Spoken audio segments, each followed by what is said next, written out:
Hey guys, tonight we are going to spend a week inside a medieval monastery and find out why almost nobody alive today would last past the second night. Before we set off, one small thing. If you enjoy these long, slow walks through the past, a like helps the channel more than you would think, and subscribing means the next one comes along and finds you on its own. And if you feel like it, leave a comment saying where in the world you are listening from and what the clock says there. It is quietly lovely, the same old story being told across so many different hours at once. Now, the road. It is late afternoon in, let us say, the year 1180. The country could be England or northern France. At this distance the two look much alike. Low hills, wet fields, hedges going brown at the edges, and a river somewhere off to the left that you can hear before you can see. The road is not really a road. It is a rutted track, churned by cartwheels and frozen and thawed and churned again, holding water in long brown seams. You learn to step around without thinking about it. You have been walking since morning. And then you come over a rise, and there it is. The first thing you see is the tower. Stone, square, unhurried, standing up out of the valley floor with nothing near it of anything like that height. In a landscape where almost every building is timber and thatch and mud and smoke, a building of cut stone is not simply large, it is impossible. It stops a person on the road without their deciding to stop. Around the tower there is a wall, and inside the wall a whole small world, roofs at a dozen different heights, a plume of kitchen smoke, the flat silver of fish ponds catching the last of the light, orchard trees in tidy rows, and somewhere a dog barking at nothing in particular, smoke and wet grass, and the sharp green smell of a herb garden.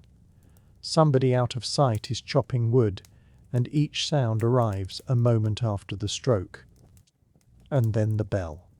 You will come to know that bell the way you know your own heartbeat, and by the end of this week you may well resent it. But this evening it is simply beautiful. One deep note rolling out across the fields, and the men working in those fields straightening up and turning towards the church without anybody telling them to.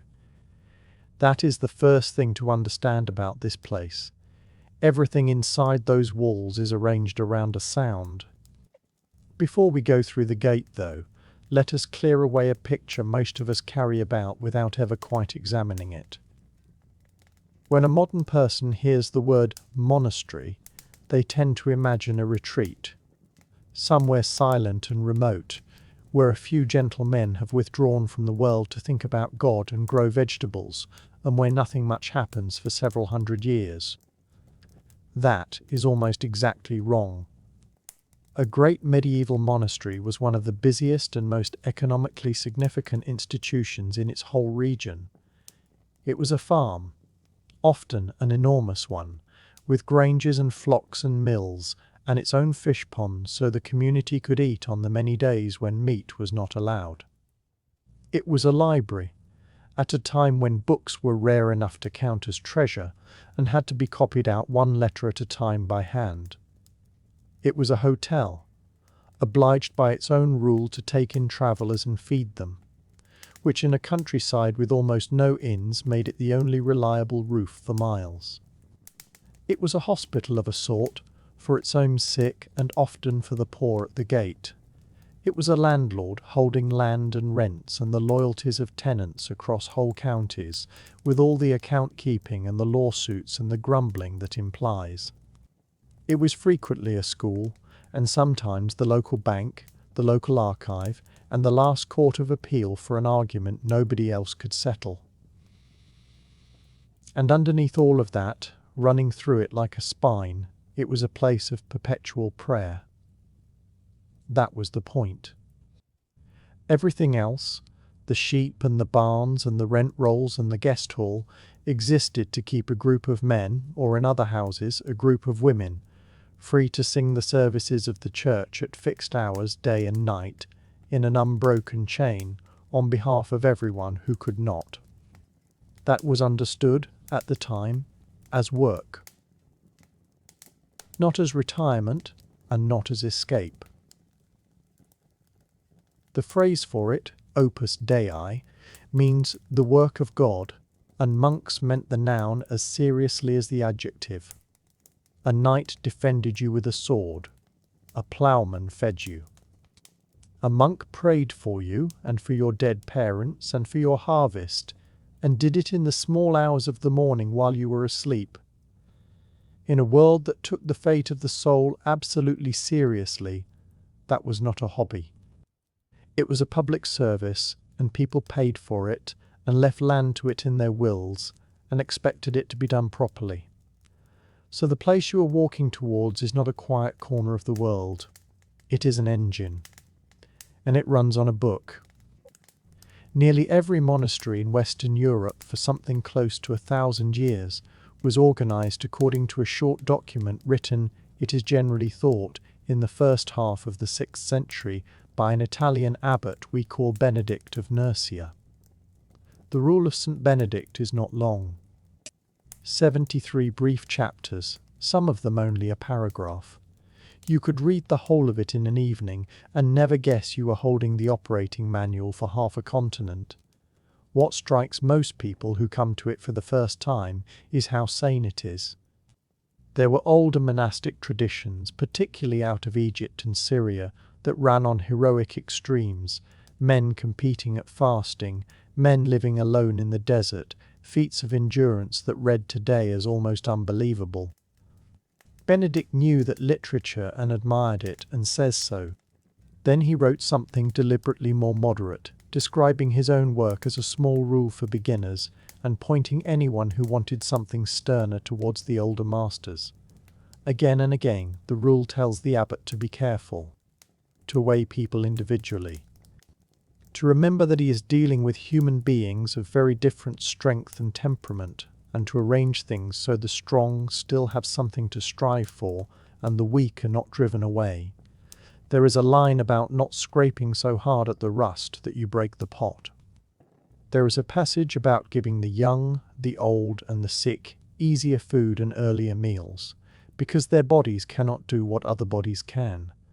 There is even a chapter that quietly settles how much wine the brothers may have, while noting that the author would rather they did without.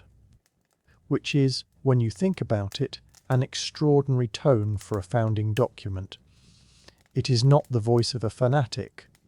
It is the voice of a tired, kind, immensely experienced administrator who has watched idealistic young arrivals turn up full of fire and burn out inside a year, and decided that the point is not to be spectacular.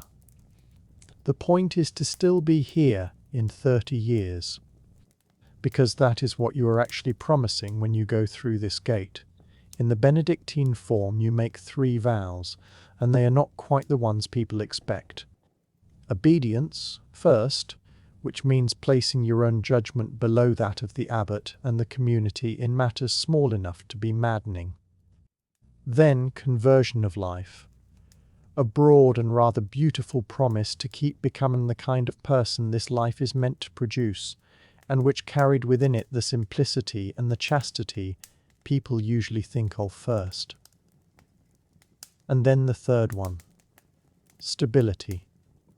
Stability means that you are joining this house, not the order, not the movement, not the idea. This building, this valley, this particular set of men, some of whom you will find irritating in ways you cannot yet imagine. You will eat in this room, sleep in this room, and be buried a short walk from where you are standing. Barring an unusual permission, you are not going to see the sea again if you have not seen it already, and you are certainly not going to move somewhere warmer. You have not chosen a career. You have, more or less, married a building. Modern listeners tend to find that the strangest of the 3, and I think that is right. We are all quietly certain that if a situation stops working, we will simply leave it, and a great deal of what we recognize as freedom is really only that certainty. Stability removes it on purpose, and the argument behind it is a good one, even if you would never in your life accept the deal. A person who cannot leave has to actually solve things. You cannot outrun a personality clash, and you cannot start again somewhere nobody knows you. You will be standing next to this man in the dark at 2 in the morning for the next 40 years, so the two of you had better find a way. So who signed up for that? All sorts, and their reasons were as mixed as anybody's reasons ever are. Some were unmistakably devout, and had wanted this since childhood. Some were younger sons of landed families, born into a system in which the eldest inherited the estate, and everyone after him had to be found a use. The church was the respectable answer, and a family with a son inside a great abbey had a friend inside a great abbey. Some were widowers who, having buried one whole life, chose to spend what remained of theirs in something structured and prayerful rather than sit alone in a house full of echoes. Some were scholars who simply wanted the books, and there was nowhere else the books were. And some, frankly, wanted a roof. In a world of failed harvests and no safety net at all, a place that guaranteed food, clothing, shelter, care in sickness, and a decent burial was an astonishing offer, and it would be strange indeed if nobody had ever noticed. A man could enter for security in October and mean every word of his vows by the following spring. There were also, especially in the earlier centuries, the oblates, children given to a monastery by their families, sometimes very young, to be raised inside the walls.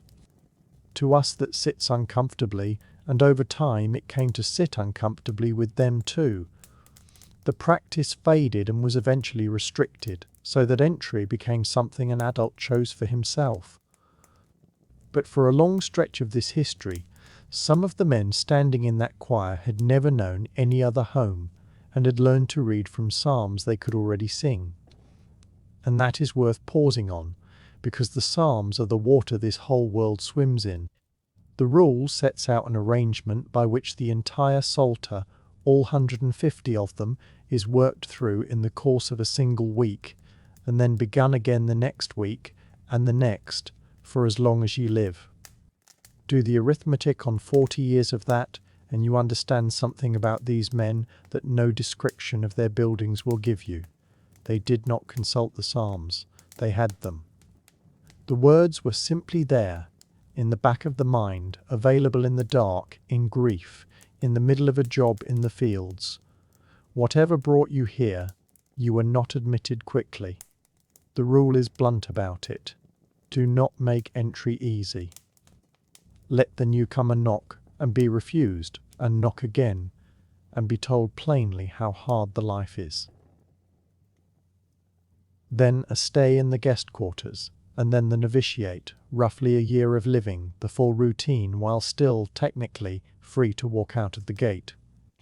During that year, the rule itself was read aloud to you, more than once, the whole of it, so that nobody could afterwards claim they had not been warned.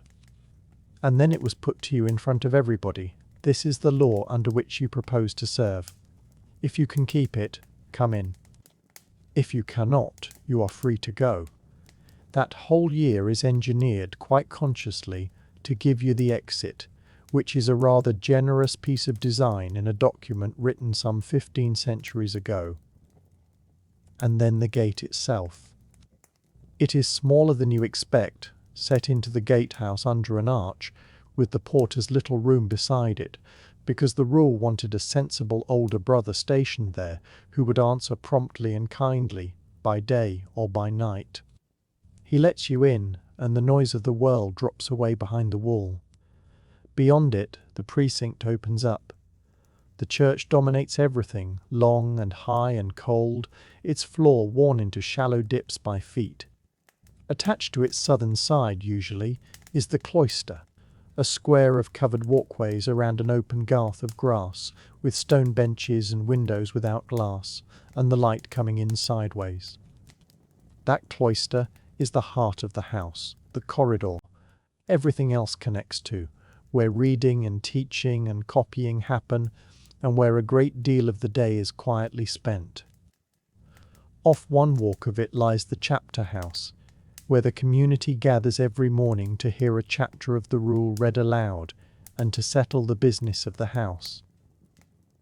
Above, reached by a stair that goes down directly into the church, is the dormitory where you will sleep.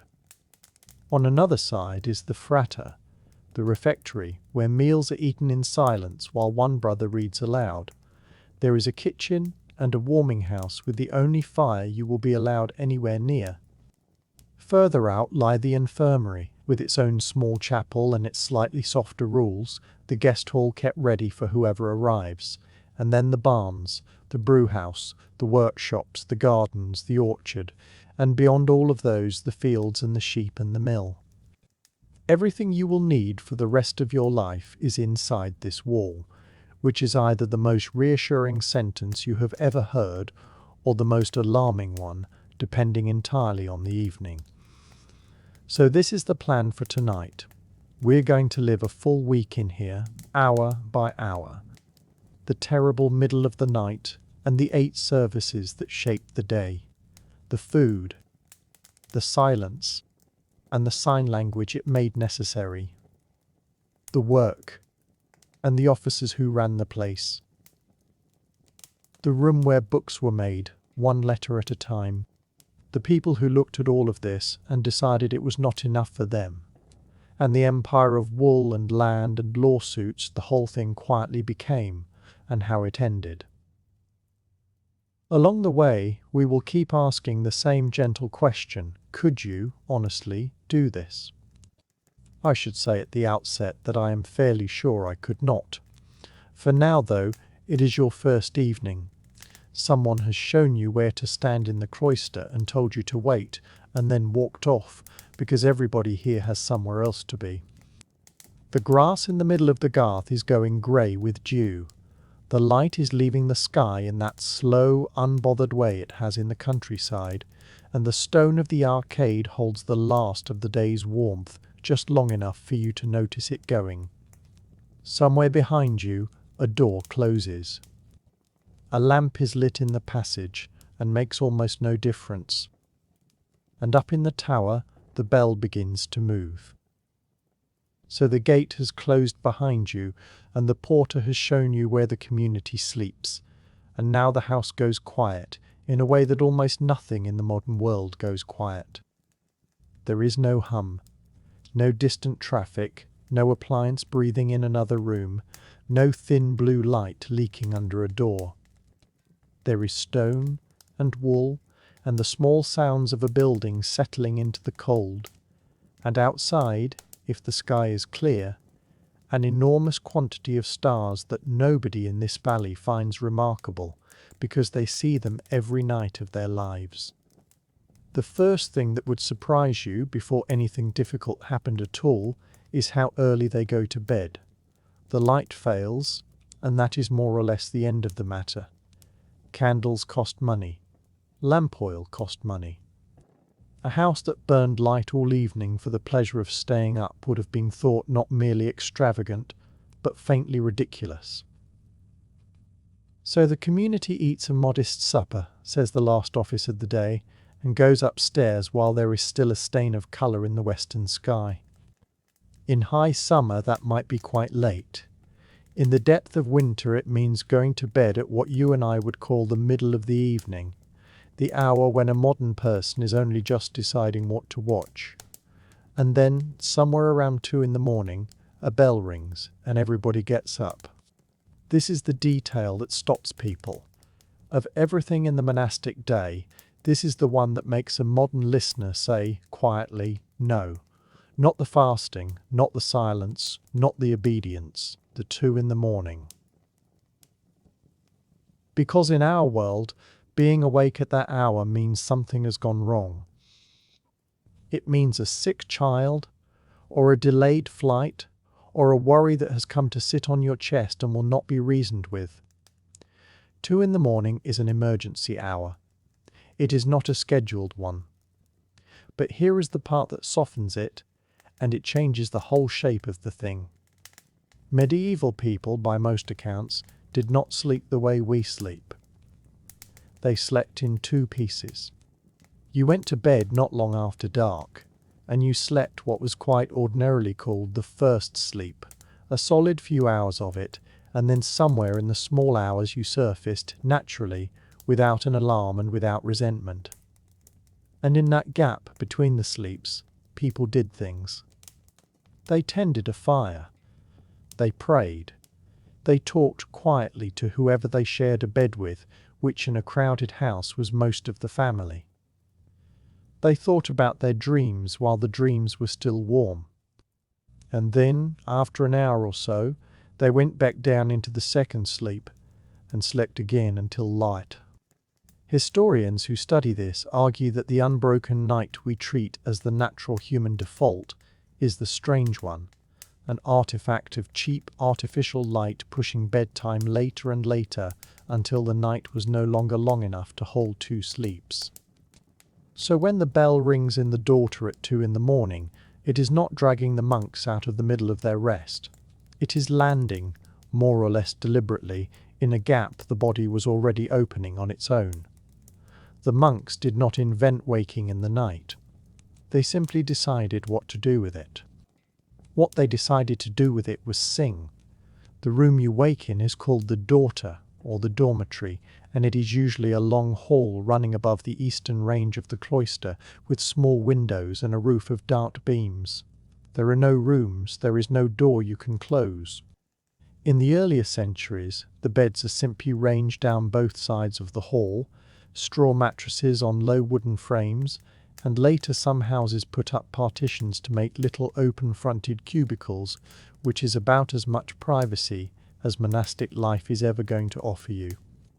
And somewhere along the hall, not in a chamber of his own, is the bed of the abbot, because the rule expects him to sleep among his brothers rather than apart from them. You do not undress. The rule is clear on this. The monks sleep clothed, in their habits, belted or corded, so that when the bell goes there is no fumbling in the dark and no excuse for delay. A lamp burns all night at the end of the room, so that nobody is ever lying in complete blackness, and so that everyone can find the stairs. And the beds are arranged with a certain quiet wisdom.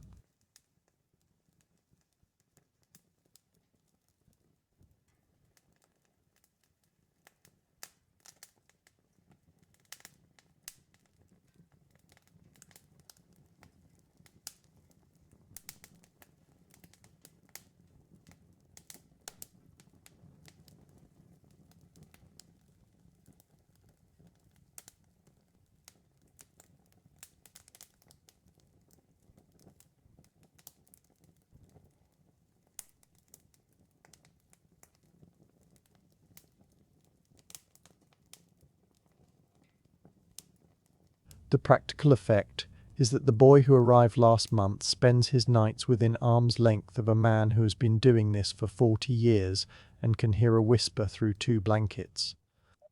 So you lie there in your habit, on straw, in a long room full of other men breathing, and the noise alone would defeat most of us. Someone coughs. Someone snores with real commitment. The building creaks. And then, at an hour that is not quite night and not remotely morning, the bell. Somebody has to ring it, and that somebody is the one member of the community who never really sleeps properly. In many houses, the sacrist, or a brother appointed to the task, kept the hours however he could. Some monasteries had a water clock, an ingenious dripping thing that could be rigged to trip a small alarm. Some are said to have used candles marked in bands, so that when the flame ate down to a line it was time. Some watched a particular star swing round to a particular window, which works beautifully on a clear night and not at all in an English January. And some relied on a man lying awake and counting psalms in his head until he judged the moment had come. Occasionally he got it wrong, and the community sang the night office at an hour that was frankly a matter of opinion. Then the rope pulls, and the bell goes, and the sound in a stone building at that hour is not a jangle. It is a great soft weight of noise that arrives in your chest before it arrives in your ears. What happens next is one of the most beautifully practical pieces of architecture in the medieval world. In the corner of the daughter there is a staircase, and it does not go outside. It goes straight down into the transept of the church. They are called the night stairs, and in the ruins of an English abbey you can often still see them, a flight of worn steps ending in mid-air where the dormitory floor used to be. The reason for them is simple kindness. Nobody should have to cross an open yard in the rain at 2 a.m. to get to church.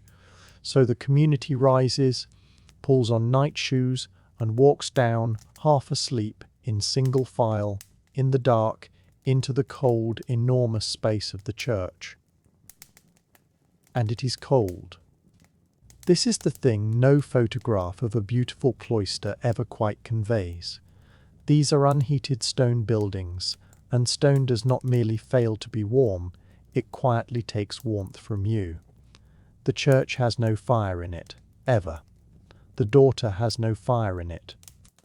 There is usually exactly one heated room in the whole monastery, the warming house, or kale factory, and in many houses it was lit only from about November until Easter. The brothers came in from the cloister in turns, and stood about the fire a short while, warming their hands enough to be able to use them again, and then went back out. Scribes are said to have complained that the ink froze in the inkwell. Chilblains, the sore itching swellings that come of cold and damp, seem to have been simply a condition of monastic life, mentioned the way we might mention a stiff neck. In midwinter, in the choir at 2 a.m, you can see everybody's breath, and there is a great deal of breath to see. The clothing is doing what it can. A monk's habit is heavy undyed wool, and over it in choir goes the cowl, a wide garment with long sleeves and a hood, essentially a wearable tent, and the most sensible piece of design in the entire building. You pull the hood forward, you fold your hands into the opposite sleeves, and you become a small warm animal in a large cold room. It is not enough.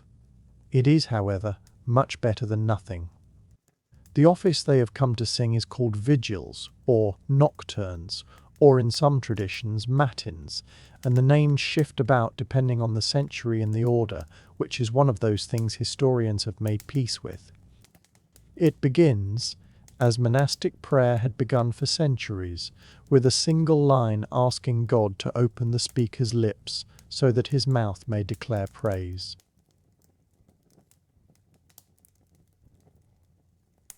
It is a good line to start with at 2 a.m, when the lips in question are not entirely cooperating. Then comes a psalm of invitation, sung slowly on purpose, because there is always somebody still coming down the stairs. And then, psalms. This is the heart of it. The monastic day is built out of the Book of Psalms, all 150 of them, and the rule of St. Benedict sets out a scheme by which the community works through the entire Psalter in the course of a single week. Every week. 52 times a year. For as long as you live. Benedict allows himself a small dry aside on the subject, to the effect that the Holy Fathers of old got through the whole Psalter in a single day, and that we lukewarm moderns might at least manage it in a week. That is a 6th century writer calling his own generation soft, and there is something wonderfully steadying about it. The singing is shared out. The choir faces itself across the aisle, 2 banks of stalls looking at each other, and the verses pass back and forth between the sides, so that at any given moment half the community is simply breathing. The night office was the longest of them all, and longer still in winter, because there was more darkness to fill. The psalms come in groups, and between the groups there are readings, long passages from Scripture and from the commentaries of the great teachers of the Church, read aloud by one brother to a room of men sitting in near darkness, and answered afterwards by the choir with a sung responsory. In summer, when the nights are short and the working day is long, the readings shrink to something brief, often recited from memory, because there is not enough dark left to spend, which raises the question of how any of this is possible in a building lit by 3 or 4 candles. And the answer is that they were not, for the most part, reading. They knew it. A novice's first great labour was to learn the Psalter by heart, before he was really considered a functioning member of the choir. After that came years, and then decades, of singing the same 150 poems in the same weekly rotation, until the words were not so much memorized as worn into him, the way a path gets worn across a field. An old monk did not have to recall the psalm at 2 in the morning. He simply opened his mouth, and it was there. The sound itself would have been unlike almost anything you have heard. A single line of melody, unaccompanied, no harmony, no instruments, dozens of male voices moving together at a deliberately unhurried pace, in a building shaped by accident and instinct to hold a note for several seconds after it has been let go. In the dark, with the candles making very little difference. It must have been extraordinary, and the extraordinary part is that they did it every night of their lives and, being human, quite often found it a bit of a slog. The rule calls it the work of God, and says that nothing at all is to be put before it, which means the bell interrupts everything, and that a man who comes in late stands where the others can see him, because this is the thing the house exists to do. And of course, they fell asleep. Everybody fell asleep.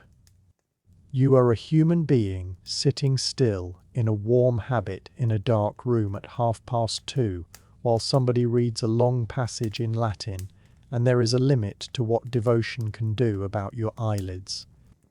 The customaries of the great houses acknowledge it quite practically, and the choir stalls themselves are part of the answer. The seats tip up, and on the underside of each is a small ledge, the misericord, the mercy seat, which lets a monk stand for hours while perching just enough to survive it. Standing helps. Standing does not entirely solve it. So there is an office for the problem, and he is called the seccator. His job, among others, is to walk quietly around the choir during the night office with a lantern, looking at faces. If he finds a brother who has gone from prayer into something closer to sleep, he wakes him, and the gentleness of the arrangement is in what happens next. Some accounts suggest that in certain houses the sleeper was handed the lantern and expected to walk the round himself, which is a correction of real elegance. You are not shamed, you are simply promoted into wakefulness. Elsewhere it might mean standing apart from one's usual place for a time, or saying a word of apology in chapter the next morning. Being separated a little from the community was the sanction that carried weight, because the community was the whole point. Somewhere in England, on a freezing night 800 years ago, a middle-aged man in a heavy habit is walking slowly along a row of his oldest friends with a lantern, and finding one of them gone, and touching his shoulder, and both of them saying nothing at all about it, because it is I find the seccator one of the most likeable figures in the whole monastery. Middle of the night, and there is nothing to say. And then it ends. The last note goes up into the roof and dies away, and the community rises, and files back up the night stairs, and lies down again on the straw in the habit it never took off, and sleeps the second sleep. In the short nights of summer there is barely a gap at all, and dawn prayer follows on almost directly, which is one reason the summer readings are so brief. In winter there is a proper interval, and some brothers stayed on in the church to pray, or went off to study by whatever light there was, and one imagines the studying was of variable quality. And you have already sung for an hour and more in a freezing church, in the company of men who did the same thing yesterday, and will do it tomorrow, and did it on the night they lost an old friend, and on the night the harvest failed, and on the night the roof was leaking, without one voice.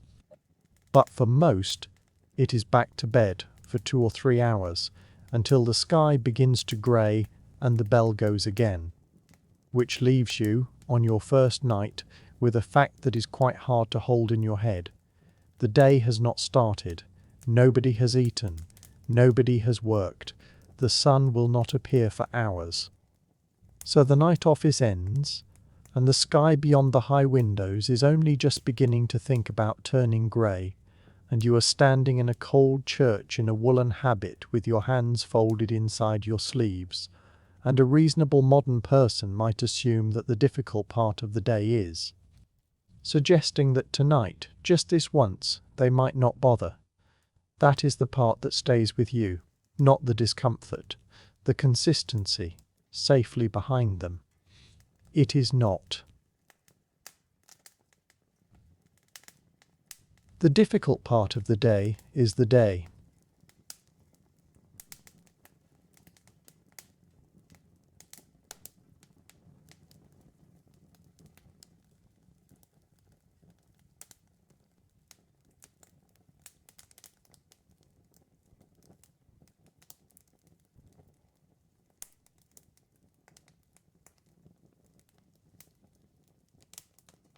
It was simply the first of 8, and the other 7 are waiting out there in the hours ahead, spaced along the day like knots in a rope.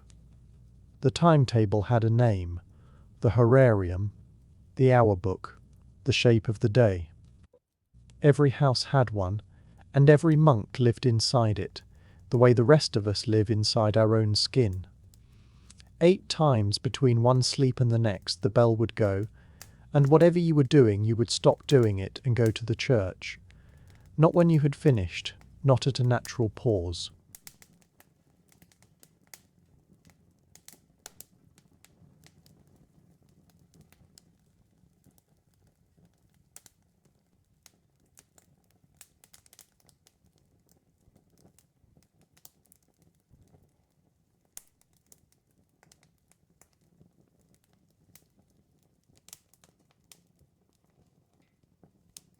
They had names, these 8, and the names are worth knowing, because they are among the oldest working words in Europe.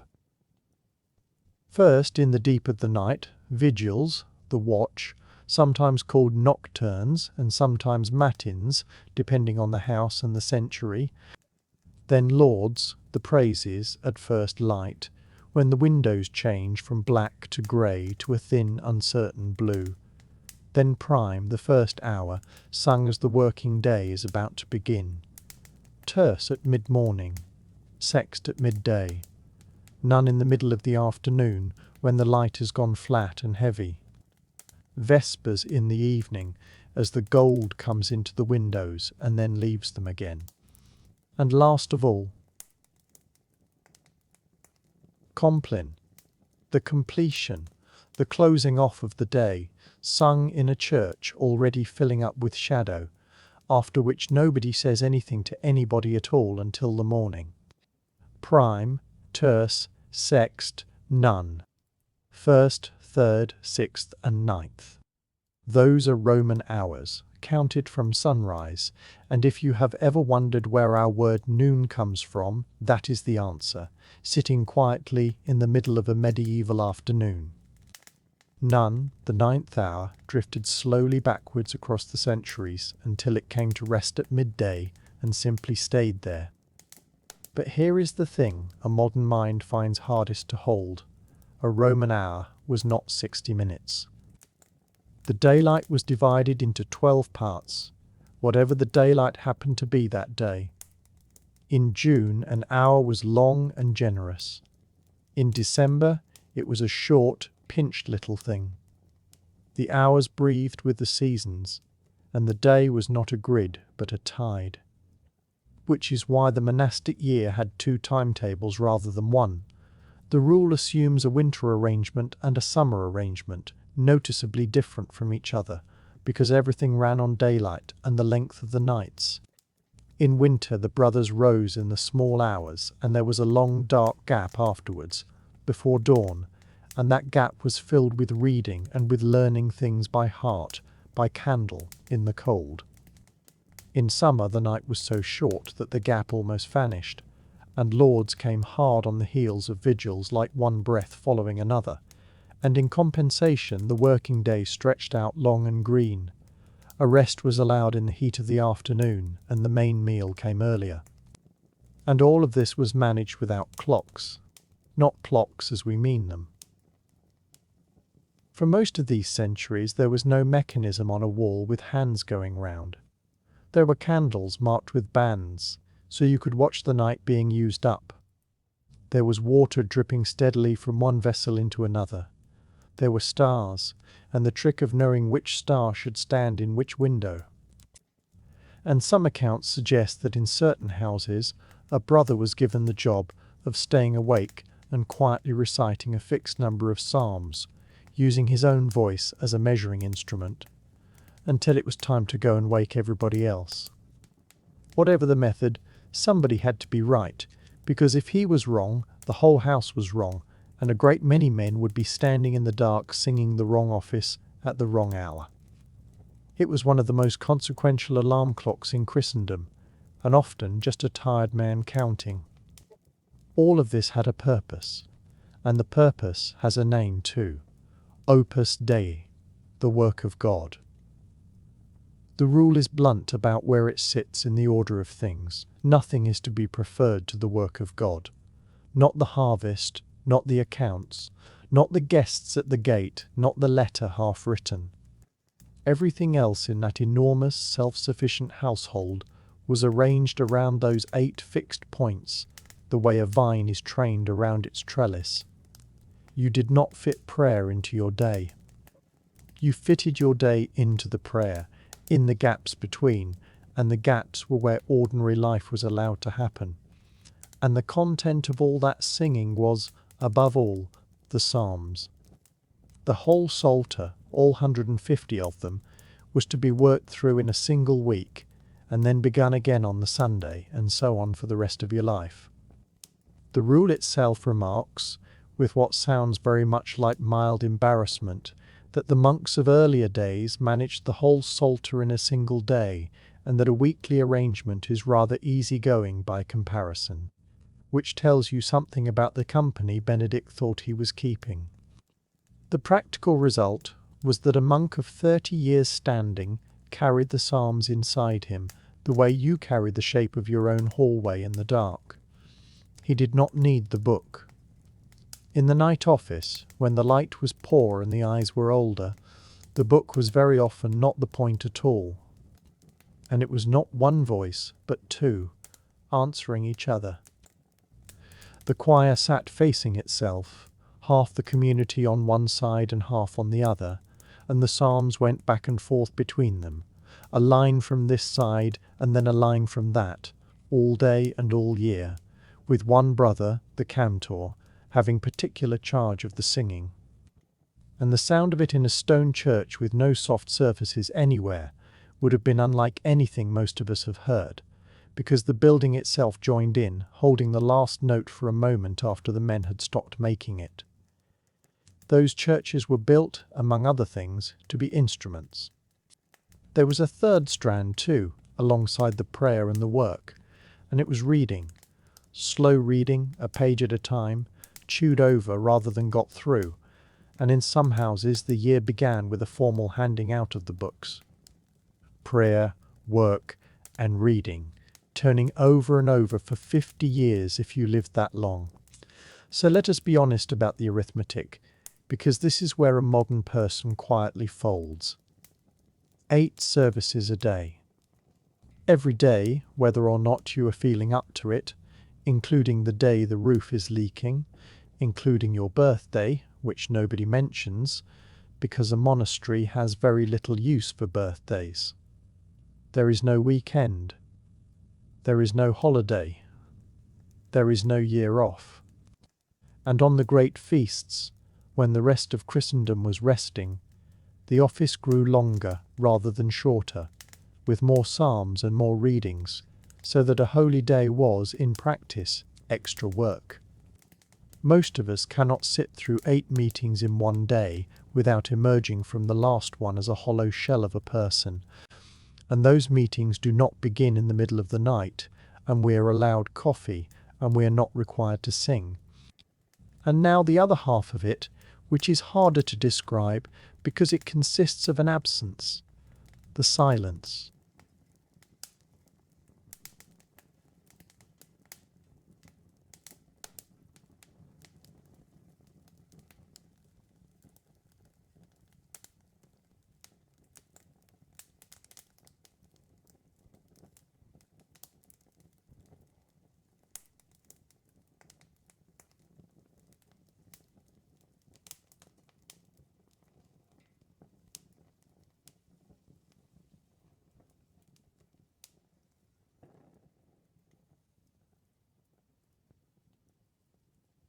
Speech was not forbidden.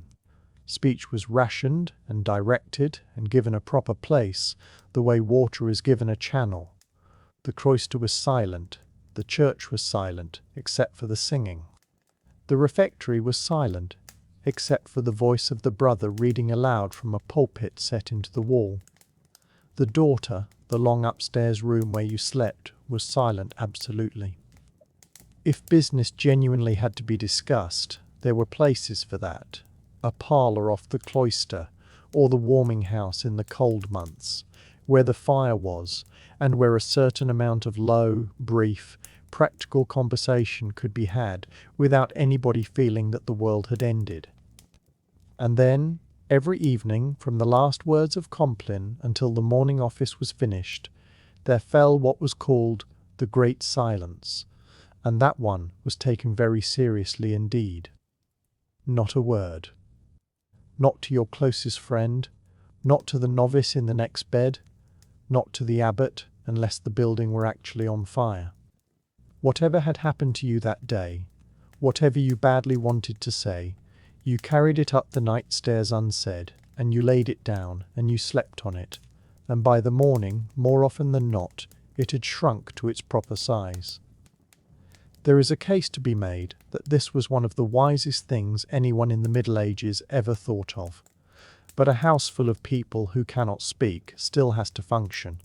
Somebody still needs the salt. Somebody still needs to know whether the fish arrived. And so the monasteries did something so practical and so quietly delightful that it makes me fond of them every time I think of it. They worked out sign languages, wrote them down, and some of those lists have survived.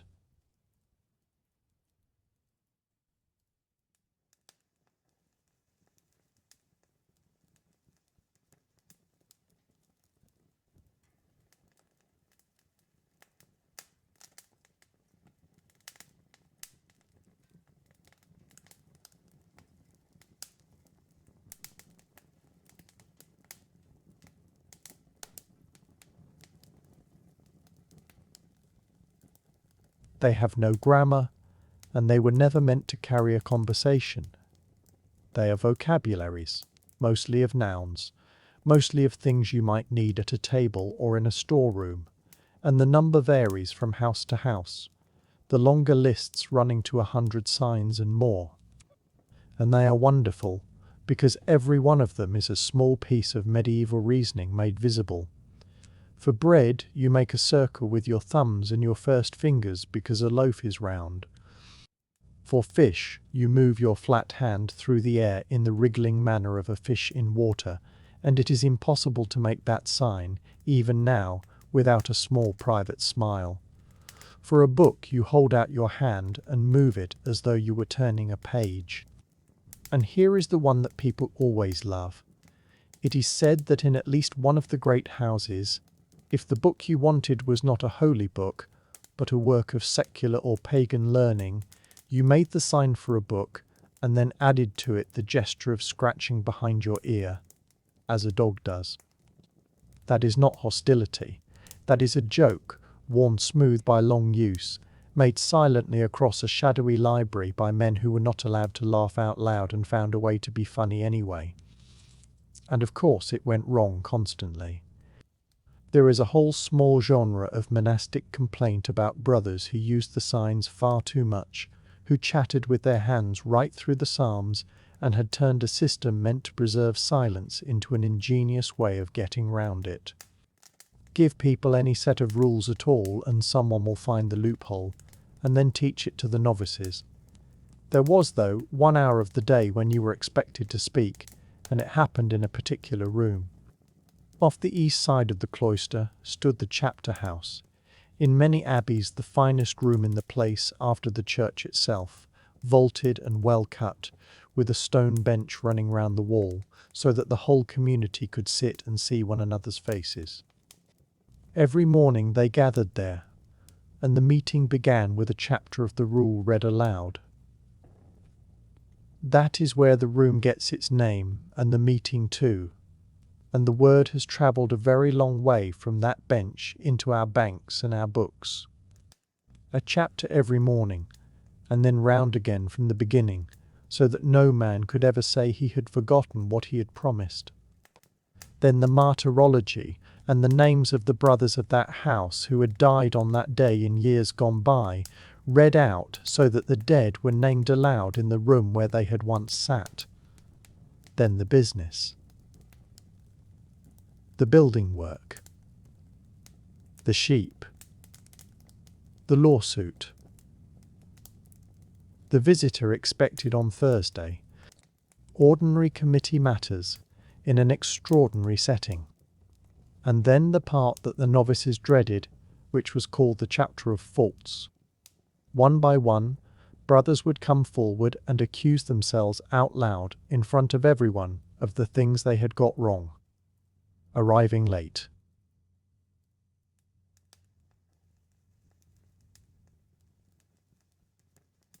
Breaking a dish.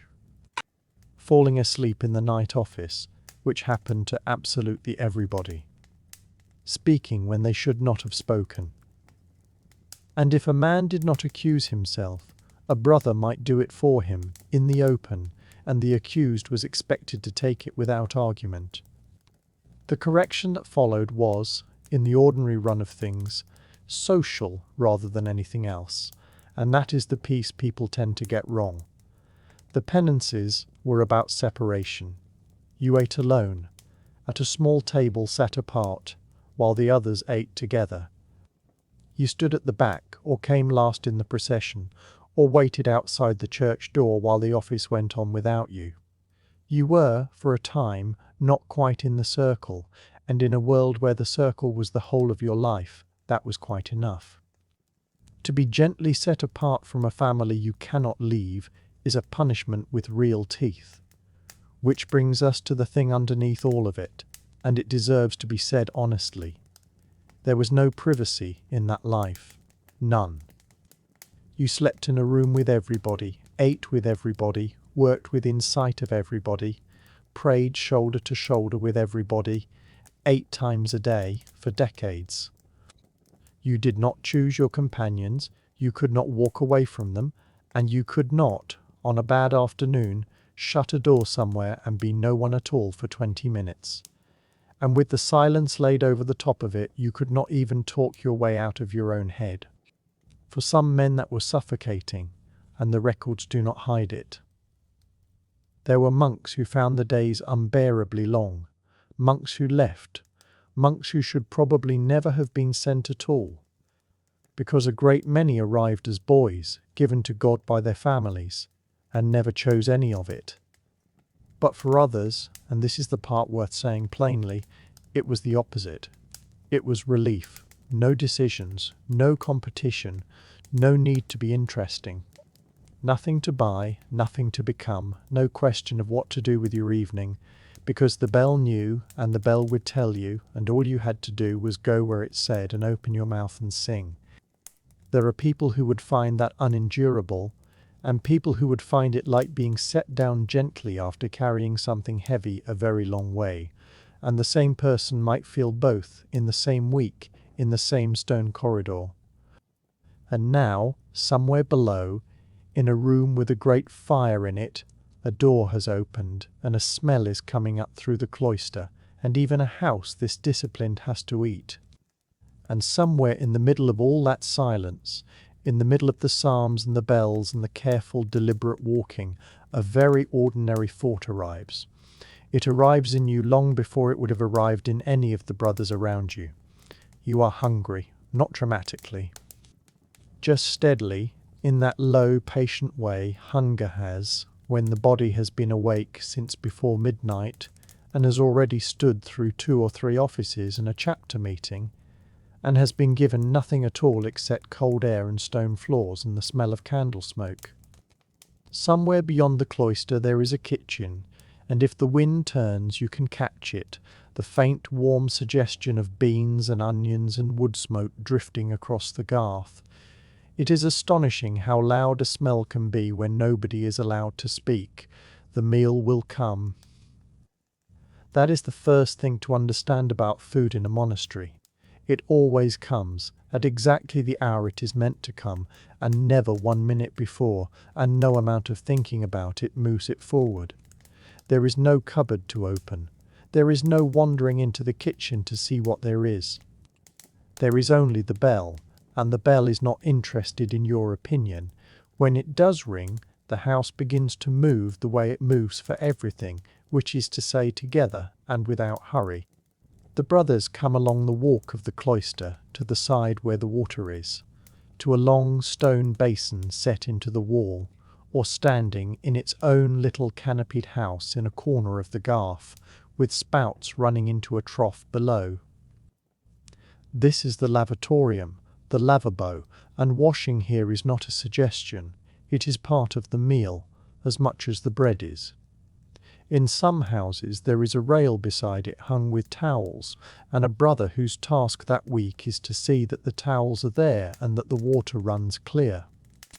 There were monasteries where the plumbing that fed those basins was better than the plumbing in the town outside the gate, and better than anything most people would have again for a very long time.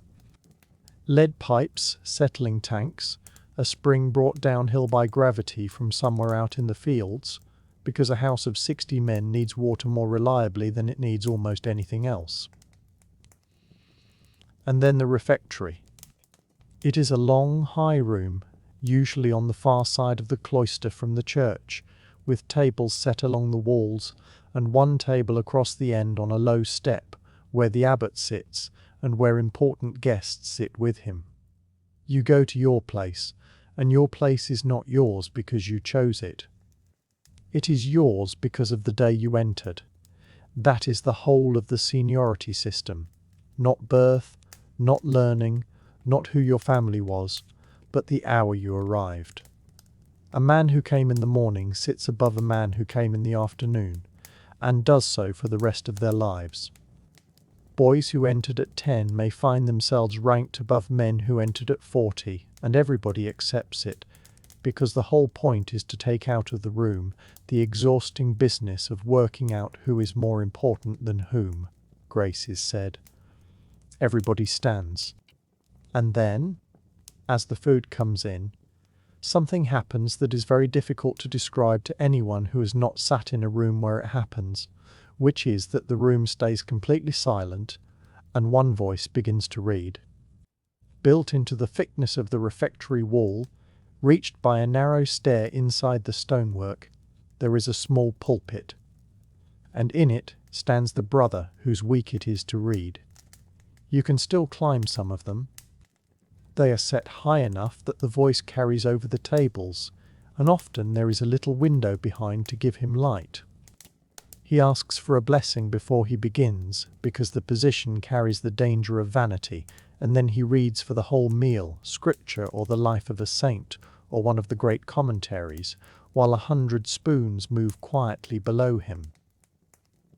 He eats afterwards, alone or with the servers. It is not a light duty, reading aloud in Latin while everyone else is having dinner, and in the silence beneath the reading the meal still has to function.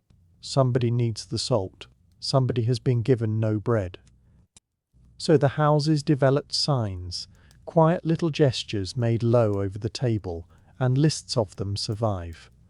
A sign for bread, a sign for fish, a sign for milk, a sign asking that the reader be given his blessing. They were meant to be austere and practical, and one suspects that within about a fortnight of any such list being written, the younger brothers had discovered exactly how fun it was possible to be with them. Superiors complained about precisely that, which tells you everything. And the food arrives, in most houses, in the hands of the brothers themselves. The rule is firm about this. Kitchen service goes round by the week, and everybody takes his turn, and the excuse of being too learned or too well born to carry a dish does not exist. So the man who sang the night office beautifully at 2 a.m. is the same man stirring a great pot at 11 with his sleeves pinned back. At the end of his week he washes the cloths and hands the serving vessels over to the next brother, counted and clean, and the community says a short prayer for him. There is something quietly levelling about that arrangement, and it was entirely deliberate. So, what is actually in front of you? The rule is disarmingly reasonable about it. 2 cooked dishes at the main meal, and the reason given is one of the kindest sentences in the whole document. 2, it says, so that a brother who cannot manage the one may make his meal of the other. Not 2 for pleasure. 2 for mercy, because some people cannot eat beans, and nobody should have to explain why in front of 60 men. If there is fruit or young vegetables out of the garden, a 3rd thing may be added. And there is bread, something in the region of £1 of it a day, which sounds generous until you remember that it is £1 of dense, dark, heavy loaf that has to carry you through a great many hours of standing. Then comes the famous line, the one everybody knows, that the brothers are to abstain from the flesh of 4-footed animals. No beef, no mutton, no pork. Fish is not 4-footed. Birds are not 4-footed. The sick and the very weak are accepted outright, because the rule is not interested in anyone being heroic about it. Now, what follows over the next few hundred years is one of the most human stories in medieval history, and it deserves affection rather than a raised eyebrow, because the rule applied to the refectory, and the sick, quite properly, ate in the infirmary. And the infirmary had a kitchen of its own. And it turns out that a great many brothers were, in a mild and temporary way, in need of building up. And then houses acquired a second dining room, smaller and more comfortable, often called the misericorde, from the word for mercy. And in the misericorde, meat was permitted. Arrangements varied from place to place, but a common one was that only a portion of the community might be there at any one meal, taking it in turns, so that the refectory itself was never left empty and the reading never stopped. Which means the whole thing was not really a loophole at all. It was a compromise negotiated in the open, over centuries, by people trying to keep a rule written for the hot, dry hills of Italy, in a country where it rains sideways for half the year, and where a man working outdoors on beans and fish gets very thin indeed. Reformers grumbled. Visiting inspectors noted it down. And still, quietly, the misericorde fires were lit, and roasts came out of them, and nobody involved thought they were wicked. They thought they were cold. So the everyday food, the true food, the food of an ordinary Tuesday, was this, pottage above all. A thick simmered dish of beans or peas, with whatever the garden gave, leeks and onions and cabbage and herbs, cooked long and eaten hot, cheese. Eggs, when the season and the calendar allowed. Bread.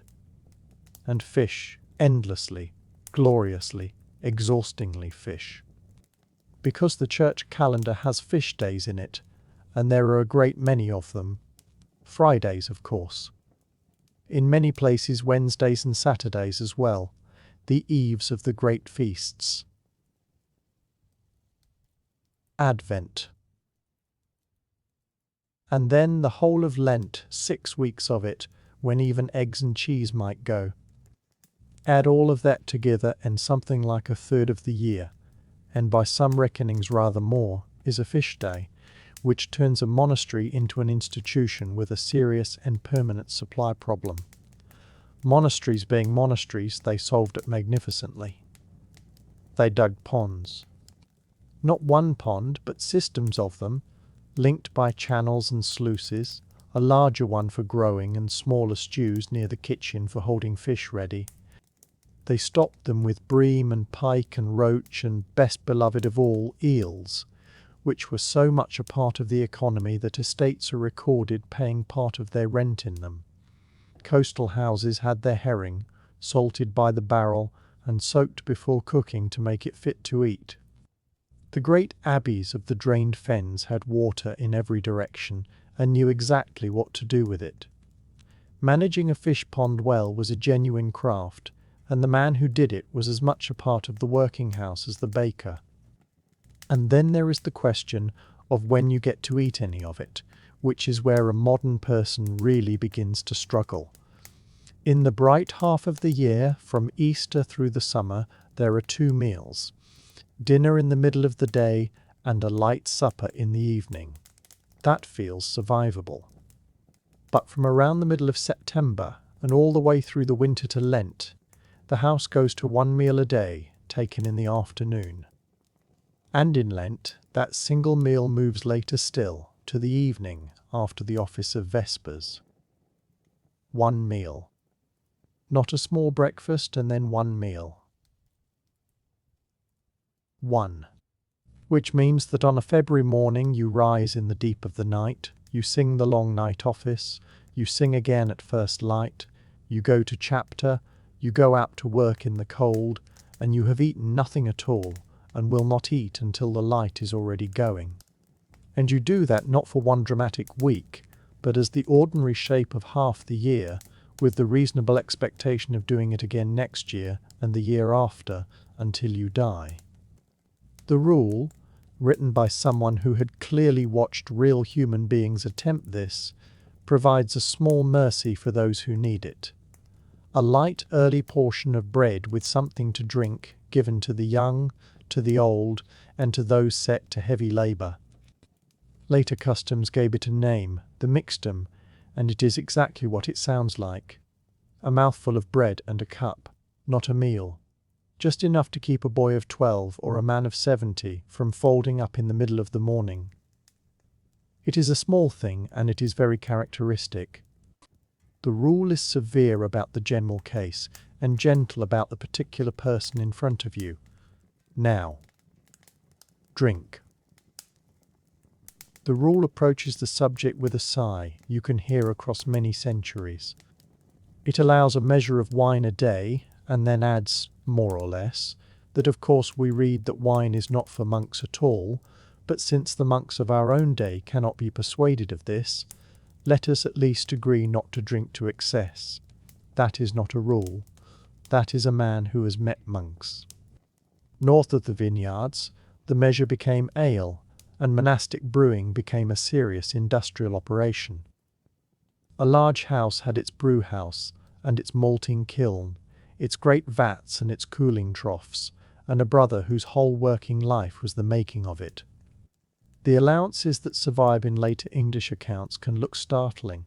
Something close to 1 gallon a day for each man is often quoted, and it sounds impossible until you understand what was in the jug. This was small beer. Thin, low in strength, brewed from the later runnings of the mash, and drunk the way we drink tea. It had been boiled, so it kept, and it was safer than whatever the well near a busy yard might be carrying. It was faintly sweet, faintly sour, and full of the sort of calories that mattered enormously when you were eating 1 meal a day. So yes, there was ale in the morning, and ale for the boys, watered down, and ale at the gate for travellers, and none of it made anybody drunk, because it simply could not. The strong ale was for feast days, and everybody knew the difference.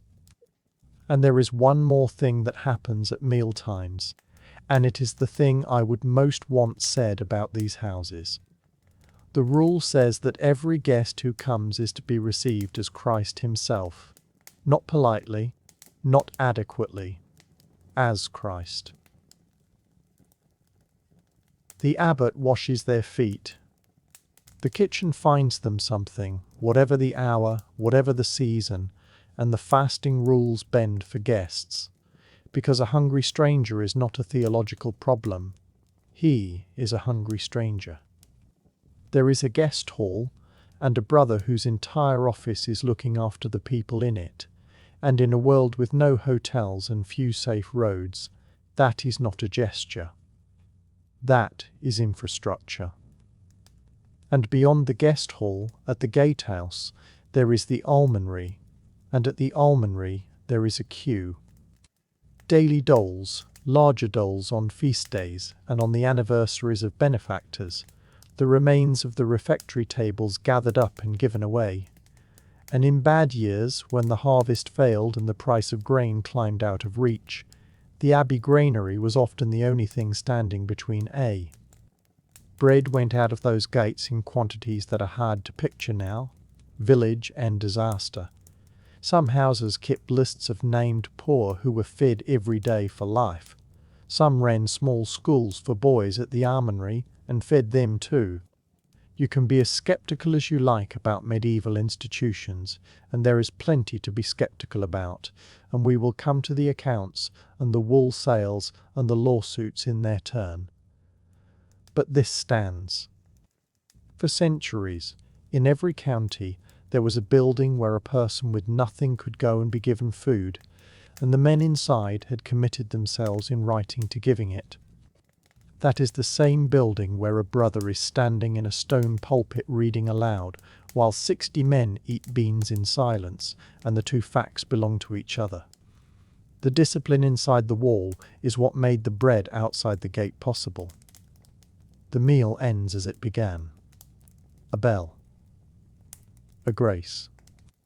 Everyone rising together, and the reader coming down his little stair at last to get his own dinner, cold by now, and eaten fast. The bowls go out. The tables are wiped. The room empties, and the house turns towards the afternoon and its work, because the food, like everything else in that day, was never really the point. It was fuel, taken at an appointed hour, in silence, with somebody reading, and then back to it. And when the last of the bread has been gathered from the tables, and the reader has closed his book, and the dishes have been carried away by whoever is serving that week, the community does not drift off to rest. It goes to work. That is the part people tend to forget about monks. We picture them kneeling and singing and bending over manuscripts in little pools of candlelight, and all of that is true, but a very great deal of the monastic day was simply labour, of the ordinary, aching, mud under the fingernails kind, and the rule was quite firm that it should be so. The rule sets out an arrangement in which several hours of every day belong to manual work, and other hours belong to reading, and the rest belongs to the offices in the church, and the proportions shift with the seasons, because a summer day in Northern Europe holds far more usable light than A. The reasoning was not economic, at least not at first. It was spiritual. Idleness, the rule says, is the enemy of the soul, and a mind with nothing to occupy it will find things to occupy it that are worse than nothing. So the brethren are to be busy.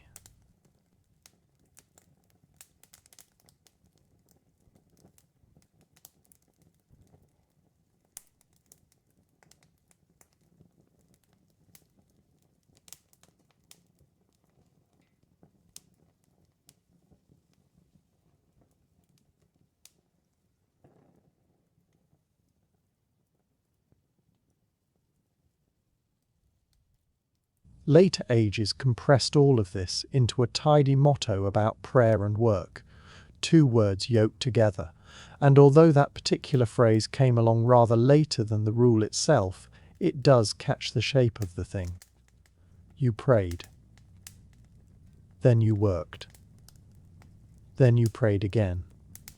And the work was not a break from the praying. It was understood to be the same act, performed with the hands. So what did they actually do all day? The honest answer is, whatever the house needed. There were gardens, and monastic gardens were serious undertakings, not decorative ones. Beans and peas and cabbages and onions and leeks, herbs for the kitchen and herbs for the infirmary, grown in careful beds, and someone had to weed them, and carry water to them through the dry weeks, and kneel in cold soil in March with his sleeves pushed back and his fingers going numb. There were orchards. There were fish ponds, which mattered enormously in a community that ate so little meat, and they required stocking and draining, and the sort of patient, unglamorous attention that nobody writes poetry about. There were beehives, because wax made candles and honey made the only sweetness most people ever tasted.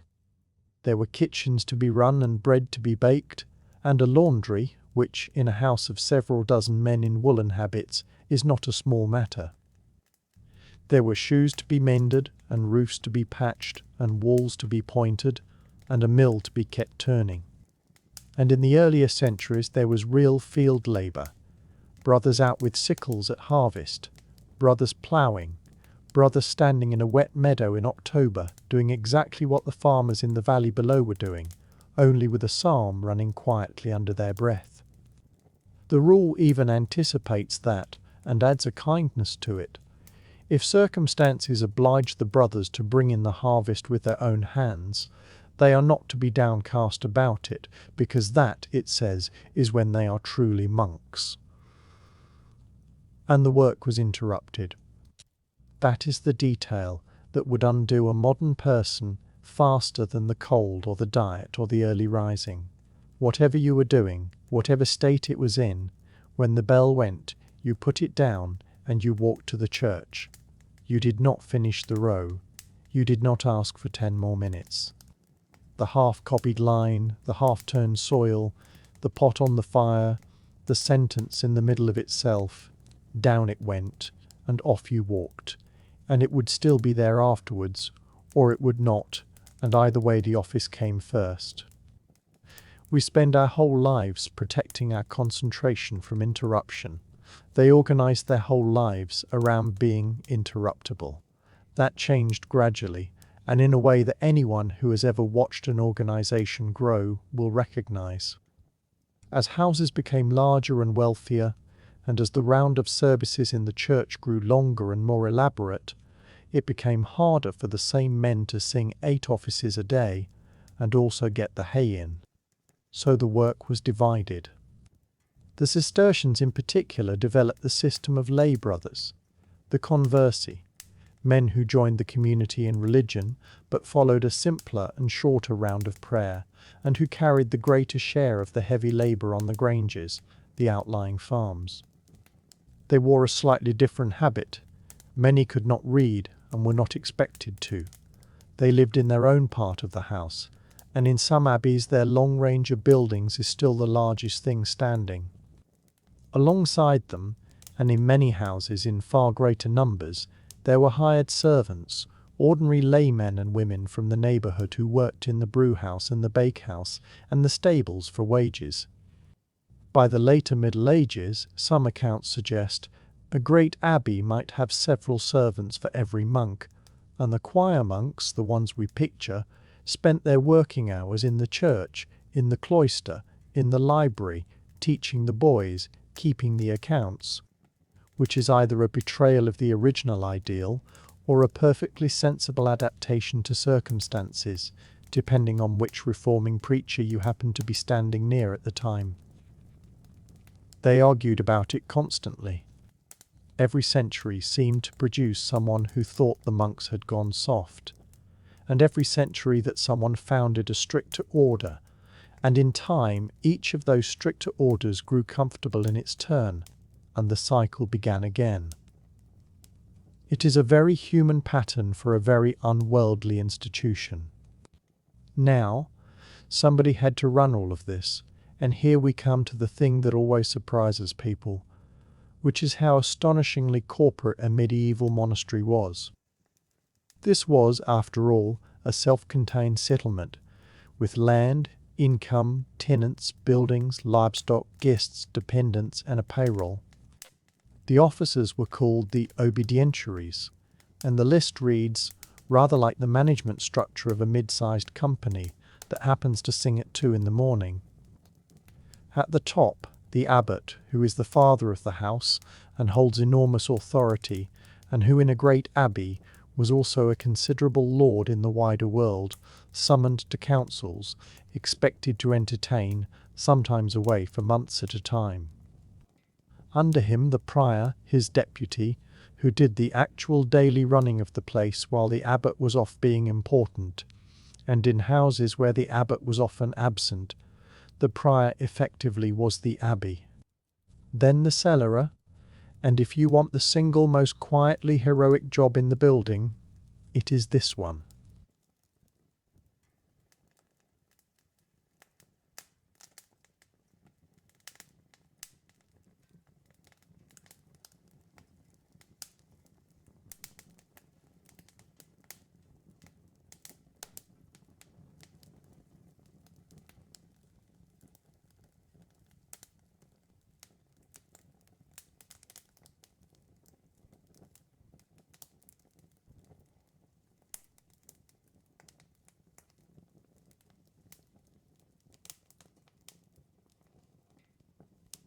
The rule devotes a whole passage to him and asks that he be a man who is sober, not greedy, not proud, not a great waster of time, and above all that he be like a father to the whole community. It also says something rather touching, that if a brother asks him for something the house cannot give, he should at least give a kind word in return, because a good word is better than the best gift. Which is, I think, one of the finest pieces of management advice ever written down. Then the sacrist, who had charge of the church itself, the plate, the vestments, the relics, and the candles, and let us pause on the candles, because in a building that held services in the middle of the night for centuries, the supply of light was a permanent, expensive, grinding responsibility. Wax was costly. Someone counted it. Someone was answerable for it. The sacrist commonly had charge of the bells as well, and so, by extension of time itself, which made him the man everybody blamed when the night office began too early. There was the almoner, who dealt with charity, giving out food and worn clothing and small sums at the gate to the poor of the district, which was not a side project, but one of the reasons the monastery believed it existed. There was the hosteler, who ran the guest hall. The infirmarian, who cared for the sick and the very old. The novice master, who had the delicate work of turning newcomers into monks. The precentor, who was in charge of the music, of starting the chant on the right note in a cold church at an unreasonable hour, and who very often also had charge of the books and the copying, because in the monastic mind, singing and writing were near neighbours. There was the kitchener, who fed everyone, the chamberlain, who dealt with clothing and bedding and the wretched business of the laundry, and at the great gate the porter, whom the rule asks to be a steady, sensible soul, lodged near the entrance so that a caller need never wait long for an answer. Each officer might be assigned particular estates or rents to fund his department, so the sacrist had his own income for the candles, and the almoner his own income for the poor, and each of them kept accounts, on rolls of parchment, in a cramped, practised hand, which is much of how we know about. And in many houses these were not merely job titles. Them now. Some of those rolls survive, and they are wonderfully ordinary reading, sums for nails, for parchment, for oil, for mending a cart, for a workman called in to repair something that had broken. Holiness, it turns out, has a stationary budget. Which brings us, neatly enough, to what you would have been wearing. The habit, a long woolen tunic, belted with a scapular over it for work, and over that, for the church, a cowl. A great enveloping garment with a hood, heavy and warm and designed rather cleverly, so that a man could stand still in a stone building for 2 hours without freezing. Underneath, simple linen. On the feet, shoes or sandals, depending on the order and the season and how strict the house was feeling. And an allowance of belongings that was fixed and modest and written down. So many tunics, so many pairs of stockings, a knife, a needle, a handkerchief, writing tablets. That was the inventory of a life. And here is the detail that modern people find hardest of all. None of it was yours. The vow of personal poverty was not a metaphor and not a mood. It meant that you owned, in the world, nothing whatsoever. The habit on your back belonged to the house. The blanket on your bed belonged to the house. The knife you ate with, the shoes you walked in, the very book you opened every single day, the one you knew by its stains and its worn corner and its familiar smell, was not yours. It was lent to you. The rule is severe about this, and treats the private possession of anything, even a small thing, as a serious fault, because possession is the beginning of the little private self the whole life was designed to dissolve. When your clothes wore out, you handed them to the chamberlain, and he gave you others, and the old ones went to the almoner for the poor. You said we, and never mine, about everything. Imagine, for a moment, the strangeness of that. Not the hardship of it, the strangeness.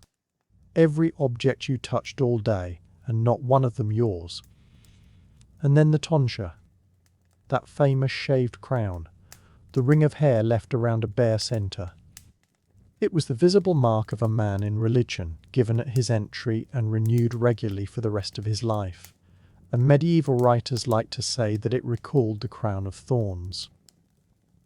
Whatever it recalled, it did something very practical. It made you unmistakable. You could not slip back into the world for an afternoon.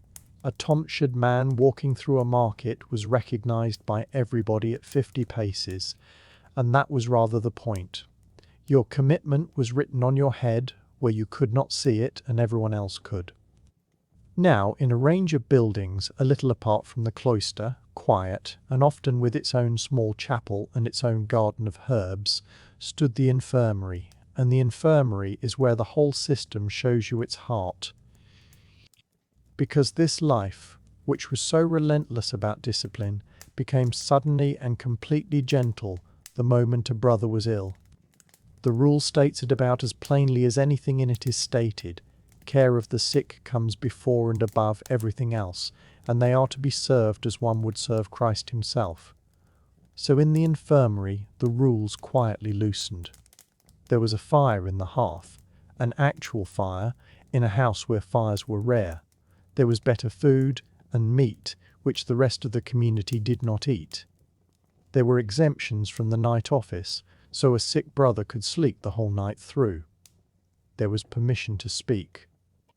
The infirmarian was expected to be patient and kind, and to look in often, and to sit with the very old, who might live in the infirmary for years, drifting gently out of the rhythm they had kept since they were young men. And there was a corresponding instruction to the sick themselves, which is so beautifully practical that it could only have come from someone who had lived among real human beings. Do not be demanding, and do not wear out the brothers who are looking after you.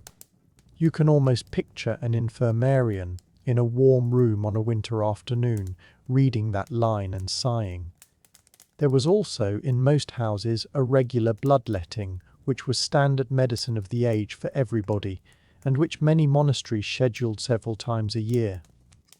We will say nothing at all about how it was done, only what followed, which is that the brothers who had been bled were sent to rest for a few days with lighter duties, permission to talk, a fire, and better food. And it will surprise nobody to learn that this was, in many houses, quietly looked forward to. It was the nearest thing to a holiday the calendar contained. And then there is the last thread, the one that undoes the picture of the monastery as a sealed box. Because for all the enclosure, the silence, the walls, and the elaborate machinery for keeping the world out, the world came in constantly by the front door and was welcomed. Hospitality was not optional. So there was a guest hall and a hostella to run it, and a stream of humanity through it that never quite stopped. Pilgrims walking to a shrine, merchants, messengers, tenants.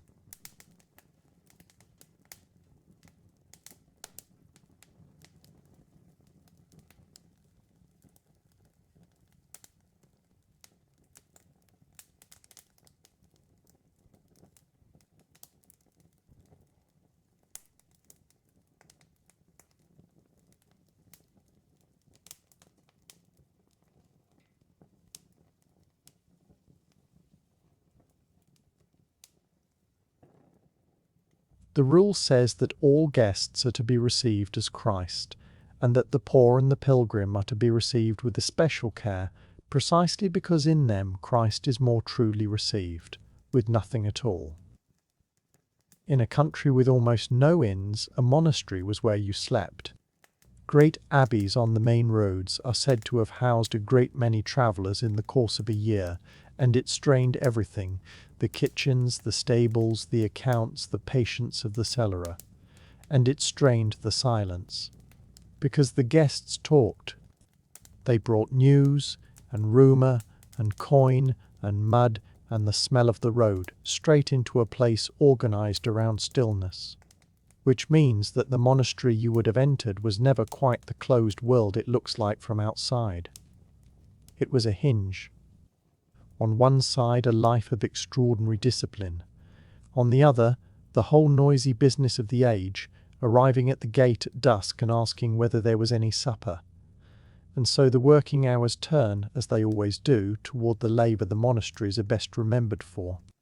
Not the fields, not the brewhouse, not the accounts, not the long patient business of the infirmary. The books. If you arrived at the gate imagining the monastic life as a room full of quiet men bent over beautiful pages, you were mostly wrong about the shape of the day, and yet not wrong at all about what mattered most in the end. Of all the things a house of monks made, the bread, the ale, the wool, the roofs, the careful ledgers, the only things that reliably survive the centuries are the books. So let us go and find the scribes. You would not, at first, find them in a room. That is the surprise. The word scriptorium suggests a workshop, a hall of desks, and in the greater houses of the later Middle Ages there really were such rooms, set aside for the purpose. But for a very long time the copying happened in the cloister itself. Along one side of that covered walkway, usually the side that caught the most daylight, and was sheltered from the worst of the weather, the carpenters would build little wooden stalls. Carrels, they were called. Small partitioned booths, each with a desk, each open to the walkway, each just wide enough for one man and one book and one pot of ink. If you have ever sat in a study cubicle in a library, you have sat in the direct descendant of a monk's carrel, and the resemblance is not a coincidence. Now picture working there in February.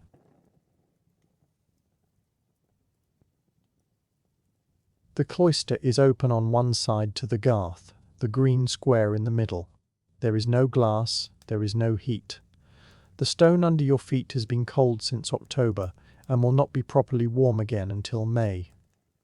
And you are holding a quill, which asks for a light hand and a steady one, in fingers that have gone the colour of skimmed milk. Some houses allowed a small brazier in the walk. Some let the scribes withdraw in the deep of winter to the warming house, the one room in the whole establishment where a fire was kept. Many simply expected them to endure it. There are manuscripts whose handwriting grows visibly less certain as the page goes on, and it is tempting to read cold hands in the shakier lines, though of course we cannot know. And here is the detail that tells you everything about how precious this work was. No candles, or as few as could be managed, and never close to the page. A monastery could replace a monk. It could not replace a library.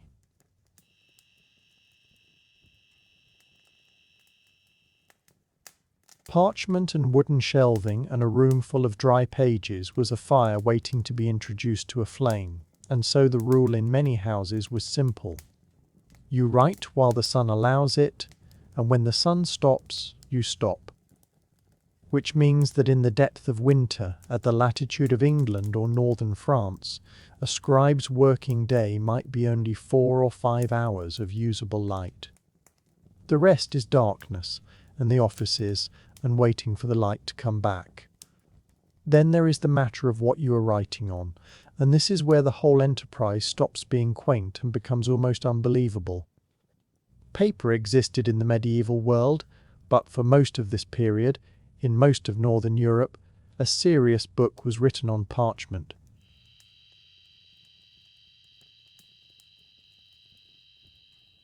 Parchment is animal skin, usually calf, sheep, or goat, and turning a skin into a page was itself weeks of work done by specialists. The skin was soaked in a bath of lime until the hair loosened. It was scraped and scraped again over a curved wooden beam. Then it was stretched on a frame, tensioned with cords and pegs, and dried under that tension while being pared thinner and thinner with a crescent-shaped blade, so that the fibres locked flat instead of shrivelling. What came off the frame was a sheet that was pale, faintly translucent, extraordinarily durable, and very slightly alive. Parchment moves with the weather. It cockles and curls. It has opinions. Then you cut your sheets and fold them, and you begin to count. A large book, a full Bible, a great choir book for the singing, could consume the skins of an entire flock. Hundreds of animals. Think what that means in an economy where most people are one bad harvest from real hunger. A herd of livestock converted into a single object that cannot be eaten, cannot be worn, and could never be sold for anything like what it cost to make. This is why medieval libraries were counted in dozens of volumes rather than thousands. A house with 100 books was well supplied. One with several hundred was famous for it. Books were chained to desks not out of meanness, but because a single volume might be worth as much as a piece of land, and everybody involved knew it. That value explains something else you find on old pages. Sometimes a sheet was too precious to waste, and an older text that nobody wanted anymore would be scraped down and written over, the way you might paint a wall a second colour. A palimpsest, it is called. And the first writing rarely disappears completely. Under the right light, and now under modern imaging, the ghost of it comes back up through the newer words, and works long thought lost have been read again from underneath somebody's psalter. The making of the page had its own patient rituals. Before a word could be written, the sheet had to be pricked and ruled. Tiny holes were made down the outer margins with an awl, evenly spaced, and lines drawn between them. First with a hard point that left a colourless furrow, later with lead, so the writing would run straight and the columns would match from page to page. Look closely at a medieval manuscript today and you can still see those prickings along the edge, made by somebody's hand many centuries ago before the real work had even started. It is a strangely intimate thing to notice. The scribe sat with a quill in one hand and a small knife in the other, and both hands were working. The quill was a feather, usually goose, cut to a chisel nib and recut constantly, because a nib wears blunt within a page or two. The knife did 3 jobs. It sharpened the quill. It lifted away errors, because you cannot rub ink off parchment, but you can gently take up the surface where the ink sat and write again over the scar. and it held the springy sheet steady, since parchment does not lie down obediently the way paper does. 2 hands, 2 tools, nothing resting. The ink was made from oak galls, those hard round growths that form on oak twigs where a small wasp has laid its egg. The galls were crushed and steeped, and the liquid combined with iron salts in a binder of gum. What is remarkable about iron gall ink is that it does not sit on the surface. It bites into the skin chemically and darkens as it does. That is why the letters are still black. Somebody stood in a yard collecting lumps off an oak tree, and because of that we can read what a man was thinking 800 years ago. It was rarely one person's book. A working scriptorium divided the labour. The scribes wrote the main text and left gaps, sometimes with a tiny guide letter marked faintly in the space so the next man would know what belonged there. Then the rubricator came through and added the headings and the opening letters in red. The word comes from rubrica, the Latin for red earth, and it is the same root that gives us the modern rubric, the heading at the top of an exam paper. Then, in the finer books, the illuminator. Then the binder, who gathered the folded quires, sewed them onto cords, and bound them between oak boards covered in leather, often with clasps to hold the parchment shut, because it always wants to spring open. The illumination is where the money went. Gold on a manuscript is not paint. It is gold leaf, hammered so thin it drifts on a breath, laid over a raised bed of gesso, a chalky ground built up in layers so the gold sits proud of the surface, and then burnished, patiently, until it stopped looking like metal and started looking like light. In a stone church on a grey afternoon, a burnished initial genuinely glows. That was the point. These were not decorations. They were arguments about the value of what was written underneath.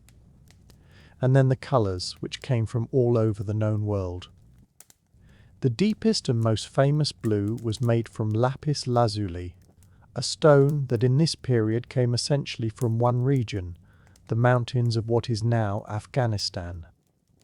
It travelled overland and by sea across half the world, changing hands many times, and by the time it reached a monk's desk in Yorkshire or Normandy it could be, weight for weight, as costly as gold, partly because grinding and purifying it into ultramarine was itself an enormous labour. Beside it sat greens made from verdigris, which forms on copper exposed to vinegar fumes, a brilliant red called vermilion, made from mercury and sulphur, blues from woad, the plant that also dyed cloth, reds and pinks from madder root. Some were harmful to handle, and the men handling them did not always know it. All of them had to be ground, mixed with egg white or gum and tested. The colour on a medieval page is not an effect. It is chemistry and trade and somebody's whole afternoon. How long did a book take? Months, at the very least. Often years. Estimates vary with the size of the script and the ambition of the decoration. But a plain working copy of a substantial text was a matter of many months of a man's life, and a great illuminated volume could occupy several people for years. A busy scriptorium with a real reputation might turn out only a handful of volumes in a year. That is the whole output, the entire annual production of one of the great information houses of medieval Europe. A few books. And when a book was finished, it did not go into anything so grand as a library. In most houses, it went into an armarium, a cupboard, sometimes a recess hollowed out of the cloister wall near the church door, lined with wood and fitted with a lock. The books lay flat, because standing them upright on their spines was hard on the binding, and the monk responsible for them, often the same man who led the singing, kept a list. Borrowing was recorded. Books left the house only with the abbot's consent and frequently against a deposit. Some volumes carry a solemn written warning to anyone tempted to carry them off and not bring them back, which suggests the problem was not hypothetical, and there was a ceremony attached to them that I find quietly lovely. The rule directed that, at the beginning of Lent, each brother should be given a book from the library and should read it through, the whole thing, over the course of the season. So once a year the cupboard was opened. Accounts of monastic custom describe the volumes laid out together in the chapter house, each monk coming forward to return last year's book and be handed the next one, while the man with the list wrote it all down. Somewhere in that ritual, someone was always quietly asked whether he had actually finished the one he had, and the honest answer, being human, was not always yes. Which brings us to the part that makes all of this suddenly wonderfully human. They complained, in the margins. Scribes were not supposed to editorialize, and mostly they didn't, but at the end of a long stint, a man with a pen in his hand and a little blank space at the foot of a page is a man who's going to write something. And so, scattered through the surviving manuscripts of Europe, in tiny hands, sometimes in the everyday spoken language rather than Latin, there are remarks that the work is hard and the writer is tired, that the parchment is poor, hairy, badly scraped, that the light is going, that his fingers ache, and a sentiment repeated often enough that it clearly felt true to a great many people, that the whole body labours even though only 3 fingers are doing the writing. Somewhere a scribe notes that the ink is thin. Somewhere another observes, with what I can only imagine was enormous feeling, that it is nearly dark and he can stop. And again, in various forms, the request that whoever reads this book should spare a thought or a prayer for the man who copied it out. That last one is worth sitting with for a moment. It is a message sent forward through time by someone who had no reasonable expectation of an answer. And it worked. Here we are. He is being thought about. And they drew. The margins of medieval manuscripts are populated by an extraordinary menagerie that has almost nothing to do with the sacred text beside it. Rabbits, in enormous numbers, behaving in ways rabbits do not behave, carrying weapons, riding hounds, entirely reversing the usual order of things. Snails, which appear so often and so frequently locked in single combat with an armoured knight, that scholars have argued about what they meant for well over a century without agreeing. Little grotesques and hybrid creatures in the borders, half man and half vine. Faces peering out of initials. A cat, somebody's cheerful, faintly baffling private joke, drawn in the corner of a book that took a whole flock to make. It is easy to find that funny, and it is funny. But it is also the sound of people being people, inside a life of astonishing constraint, in a cold walkway, with 3 hours of usable light left. You cannot silence a human being entirely.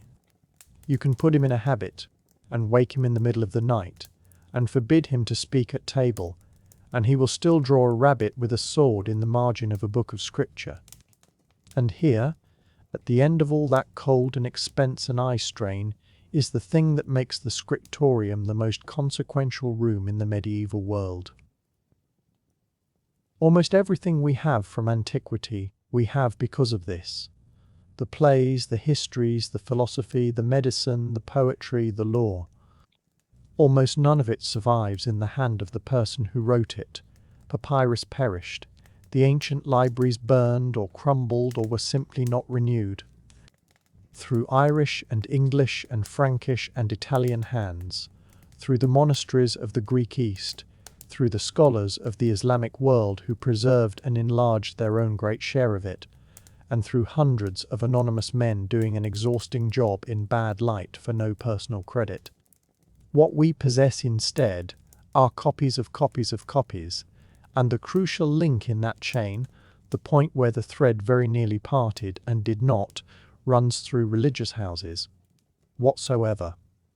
They were not, most of them, doing it to save civilization. They were doing it because the abbot assigned it, because idleness was thought to be the enemy of the soul, because a house needed books for the offices and for the reading at meals, and because copying was understood as a form of prayer offered with the hands. The saving of Cicero and Ovid and Euclid was, in a sense, a side effect. But it happened. Now, if everything so far has begun to sound rather severe, if the bells and the broken sleep and the long silences and the endless copying have started to seem like the outer limit of what a person could be asked to endure, then it may be a little humbling to learn that for some people, somewhere, on a February afternoon, a man whose name we will never know finished a page, flexed 3 aching fingers, looked at the failing light, and wrote a small complaint in the margin before he closed the book. And because he did, we still have the words. This was considered comfortable. Too comfortable, in fact. There were men and women in the medieval world who looked at the great abbey, with its warming house and its kitchen and its 100 brothers, and thought, quietly and without malice, that it was all a bit soft. Too many voices, too much bread. Too many people asking you to hold the other end of a plank. And so they went further out, to the strictest edge of the whole tradition, to a life so pared down that the monastery you have been living in would look, by comparison, like a busy town. The idea was very old, older than the abbey, older than the rule itself. In the 3rd and 4th centuries in Egypt, men and women began walking out of the towns of the Nile Valley and into the dry country beyond, to live alone with God in the silence of the desert. We call them the desert fathers and the desert mothers, and they are the root from which all the rest of it grows. The most famous of them, Antony of Egypt, is said to have given away his inheritance and gone off into the wilderness, and the astonishing thing is that he did not stay alone for long, because people kept following him out there to ask him how it was done. The sayings attributed to those early hermits were collected and treasured for centuries afterwards, and they have a wonderful bluntness to them, the sound of people who have stripped everything away and no longer have the patience for a long sentence. Someone would walk for days across the sand to ask a great and searching question about the soul, and receive an answer of about 9 words, and be sent home again. And there is a lovely irony at the heart of the whole hermit tradition, which is that the word we use for a monk comes from a Greek word meaning alone or single, and yet within a generation or two the people who had gone out to be alone had accidentally invented the community. So many came looking for the solitaries that the desert filled up. Huts became clusters, clusters became settlements, somebody had to organize the bread, and eventually somebody wrote a rule. And there you have the beginnings of everything. The monastery is, in a sense, what happens when too many people try to be hermits in the same place at the same time. But the older impulse never went away. All through the medieval centuries, there were still solitaries scattered across Europe, and across Britain and Ireland in particular, living alone in woods and on moors and on small cold islands. Look at a map of the Irish coast, or the Scottish Isles, or the Northumbrian shore, and you will find rocks and stacks and little green humps of land where somebody, at some point, decided that this was exactly far enough from other people and built a small stone hut and stayed. Some of those huts are still standing, dry stone, shaped rather like an upturned boat, with a doorway you would have to stoop through, and they have come through a great many winters of Atlantic weather without falling down, which is more than can be said for most modern buildings. The most celebrated of them is probably Cuthbert, a much-loved figure in Northumbria, who kept trying, all his life, to get away to a small island and be left in peace. He is said to have withdrawn at last to Farne, off that long grey coast, and even there they came out by boat to find him. There is a tradition that he gave his protection to the seabirds nesting around him, and whether or not it is exactly as it has come down to us, it tells you what people wanted their hermits to be. Not fierce, not frightening, but gentle with small things. But here is the part that surprises people, and it may be my favourite thing in the whole of this subject.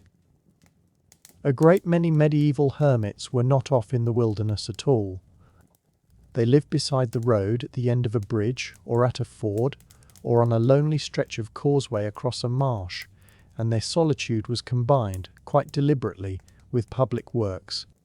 A hermit might work a ferry, or spend the morning filling in the holes in the road and the afternoon in prayer, and see no contradiction between the two, because the road was how his neighbours got to market and got their children to church, and mending it was a way of loving them without having to. A hermit might keep the bridge, collecting alms from travellers and using the money to mend the stonework and the timbers when the winter water had knocked them about. A hermit might keep a light burning at a dangerous crossing, so that anyone coming late would not lose the path. Make conversation.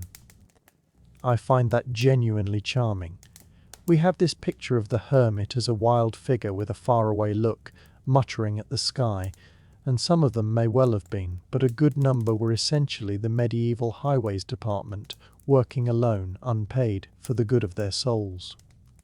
There were chapels built right into the fabric of some bridges, small and narrow, where a traveller could stop and say a prayer for a safe crossing and leave a coin, and the coin went on the bridge. It is a very practical kind of holiness, and perhaps the perfect arrangement for anyone who found the great abbey too crowded. Nobody talks to you for hours at a time, and yet you are still useful. And then there was the other path, the one that goes even further in, and this is the one that most fascinates people when they first hear of it. There were men and women who chose to be enclosed, permanently, in a single small cell, usually built against the outside wall of a parish church for the rest of their lives. Men who did this were called anchorites, women anchoresses, and there were a great many of them, all over medieval England especially, quietly, in the middle of ordinary life. Now, it is very important to understand how this was seen at the time, because the modern ear hears the word enclosed and immediately thinks of something grim. It was not. It was chosen, it was difficult to be permitted, and it was held in the very highest regard. You could not simply decide one morning to be an anchoress. You had to apply to the bishop, who would want to be satisfied that you understood what you were asking for, that you were of settled purpose, that this was not a passing enthusiasm or a way of escaping some trouble at home. And, very practically, he would want to know who was going to feed you. There had to be an income arranged, a bequest, a patron, a share of some rent, because a person who has given up all outside work still has to eat every day for the next 30 years. Bishops were quite firm about this. Holiness is admirable, but somebody has to pay the baker. If the bishop was satisfied, there was a formal rite, solemn and public, and the whole parish came. There was a procession, and prayers, and the anchoress was led to the cell, and the door was closed, and it was understood that she would not come out again. The medieval world read that moment not as a shutting away, but as a threshold crossed, a life laid down and a new one begun, in the way that a wedding is a threshold. She was not being removed from the community. She was being planted in the middle of it like a tree, and everybody understood that she would be there for the rest of her life. Always there. When you woke, when you went out to the fields, when you came back at dusk, she was there, praying in the wall of your church. That was the whole point of her. And the cell itself was not the bare stone box that people imagine. It was small, certainly, sometimes a single room, sometimes two, sometimes with a little walled garden. But it had windows, and the windows are the key to the whole thing. One window, a narrow slit angled through the church wall, was placed so that from her seat she could see the altar and follow the services and hear the singing. So she had the offices, all of them, every day, without ever entering the building. A second window opened onto the street or the churchyard, hung with a curtain, and this was where the parish came. And a third opening, or a hatch, served her servant, because yes, an anchoress had a servant, a woman who lived alongside her and did the shopping and the cooking and dealt with the world. Think of what that room would have been like through a year. In winter, the light through the church slit is thin and grey, and the air smells faintly of candle smoke and of old incense drifting through from the nave. In summer, the street window brings in dust and bells and cartwheels and somebody calling a child home. And underneath all of it, the services on the other side of the wall, the same psalms in the same order, morning after morning for 30 years. So the most solitary person in the parish may well have been, in practice, the most consulted. Neighbours came to that street window all day long. They came for prayer and to ask her to remember someone who was ill or someone away on a journey. But they also came with the ordinary weight of their lives. A quarrel with a brother-in-law, a daughter who would not marry the man chosen for her, a debt, a grief they could not say out loud in their own house. She was, in effect, the counsellor of the whole street, and unlike everybody else in the village, she was not entangled in any of it. She had no land to lose, no marriage to protect, no faction, no ambition, and she could not gossip, because her whole vocation was silence. She was, structurally, the safest person in town to tell a secret to. And when you read medieval wills and find people leaving small sums of money to the anchoress at such and such a church, you are reading a kind of affection. She was the parish's own. We are lucky enough to have a book written specifically for these women. It is called The Anchorin Wis, the Guide for Anchoresses, written in English in the early 13th century, apparently for 3 sisters who had taken up the life, and it is one of the warmest documents to survive from the whole medieval period. It is not a stern set of rules. It reads like a letter from a friend who knows exactly how hard this is going to be and wants to help. It covers prayer and confession and the shape of the day, and then it becomes wonderfully practical. It advises on how to handle visitors and how to manage the window, and it is gently firm on the subject of chatter, because the author knows perfectly well that a window onto the street, plus a person who is never allowed to leave, adds up to a certain amount of talking. It advises on the servant and on tempers, because 2 women living side by side for decades will have a difficult afternoon sooner or later. And it was not the only book of its kind either. A whole small literature of encouragement grew up for people who had shut a door behind them. And the Anchorin Wis contains the detail everyone remembers, which is the cat. The anchoress is told not to keep livestock, no cow, no flock, nothing that will drag her into the business of the world, because the moment you own a cow you are dealing with pasture and hay and the neighbour whose fence it walked through, and there goes your contemplative life. But a cat is permitted. 1 cat. Practical, of course, in a building with food stored in it.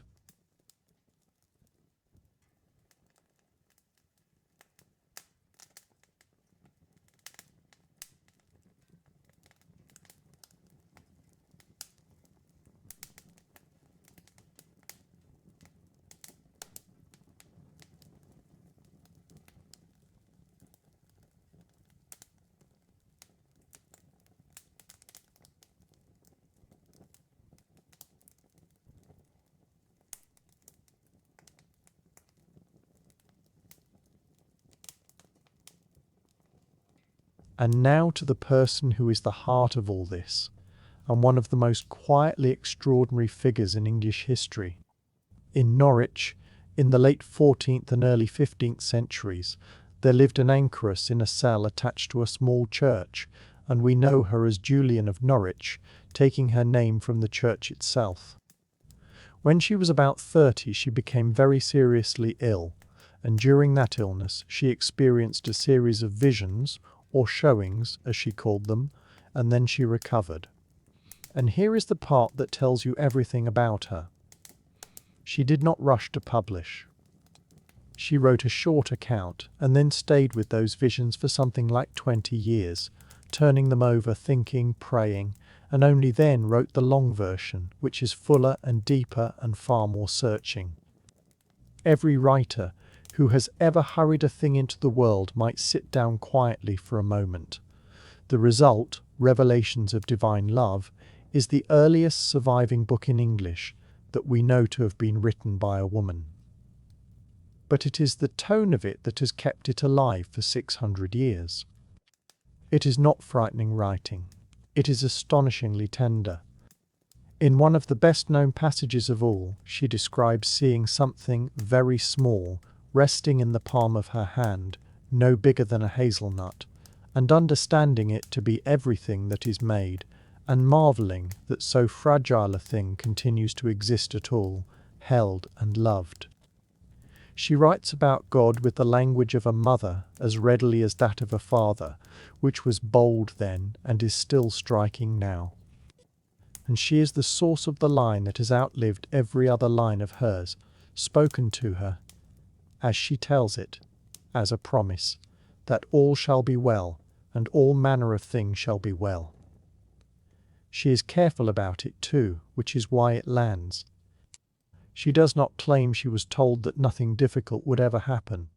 She says, in effect, that she was not promised an easy passage, no storms, no trouble, no weariness, only that in the end all shall be well.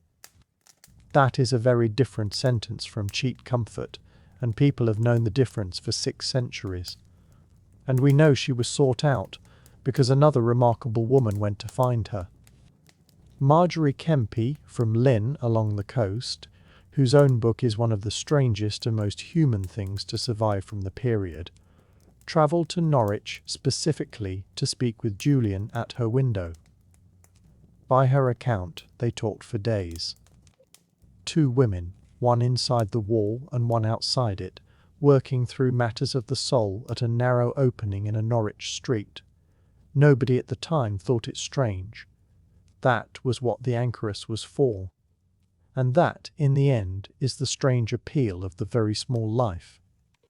It sounds unbearable at first hearing, and then it begins, faintly, to sound like the opposite. No travel, no choices, no news from far away. One room, one window onto God, one window onto the neighbours, one cat, and a promise that all shall be well. Most of us would not last 3 days. But almost all of us, somewhere quiet in ourselves, understand exactly why somebody would want to. And so we come back down from the cell in the wall, through the churchyard, past the low door and the cool smell of old stone, into the ordinary daylight of the monastery you arrived at a week ago. There is one more thing to understand about this place, and it is the strangest thing of all, because at first it seems to be the exact opposite of everything you have just lived through.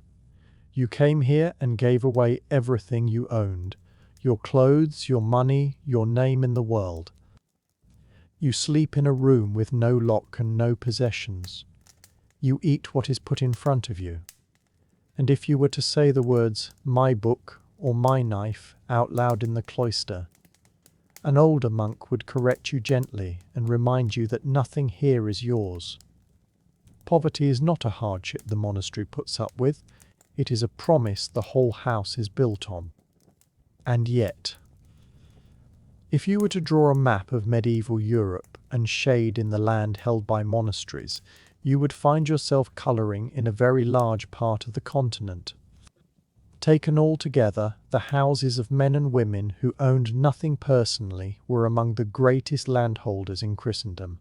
Not one of them had a purse. Between them, they had counties. It is worth sitting with how that happened, because it was not a scandal that arrived overnight. It was the slow, entirely logical result of what everyone believed. If you were a lord in the 11th or 12th century, you were aware that your soul was going to need help. You had fought in wars. You had done things you did not care to list. And you knew that the prayers of holy men and women counted for a great deal, and that prayers said year after year, for centuries after your death, counted for far more than anything you could manage in a hurry at the end. So you gave the monastery land, a manor, a mill, a stretch of moor, a wood. In return, the monks would remember you by name at the altar on the anniversary of your death for as long as the house stood. In the mind of the age, it was the best investment available to a wealthy man, and the fact that it also made the monastery rich was a side effect rather than a scheme. Multiply that by 300 years, and a great many grieving families.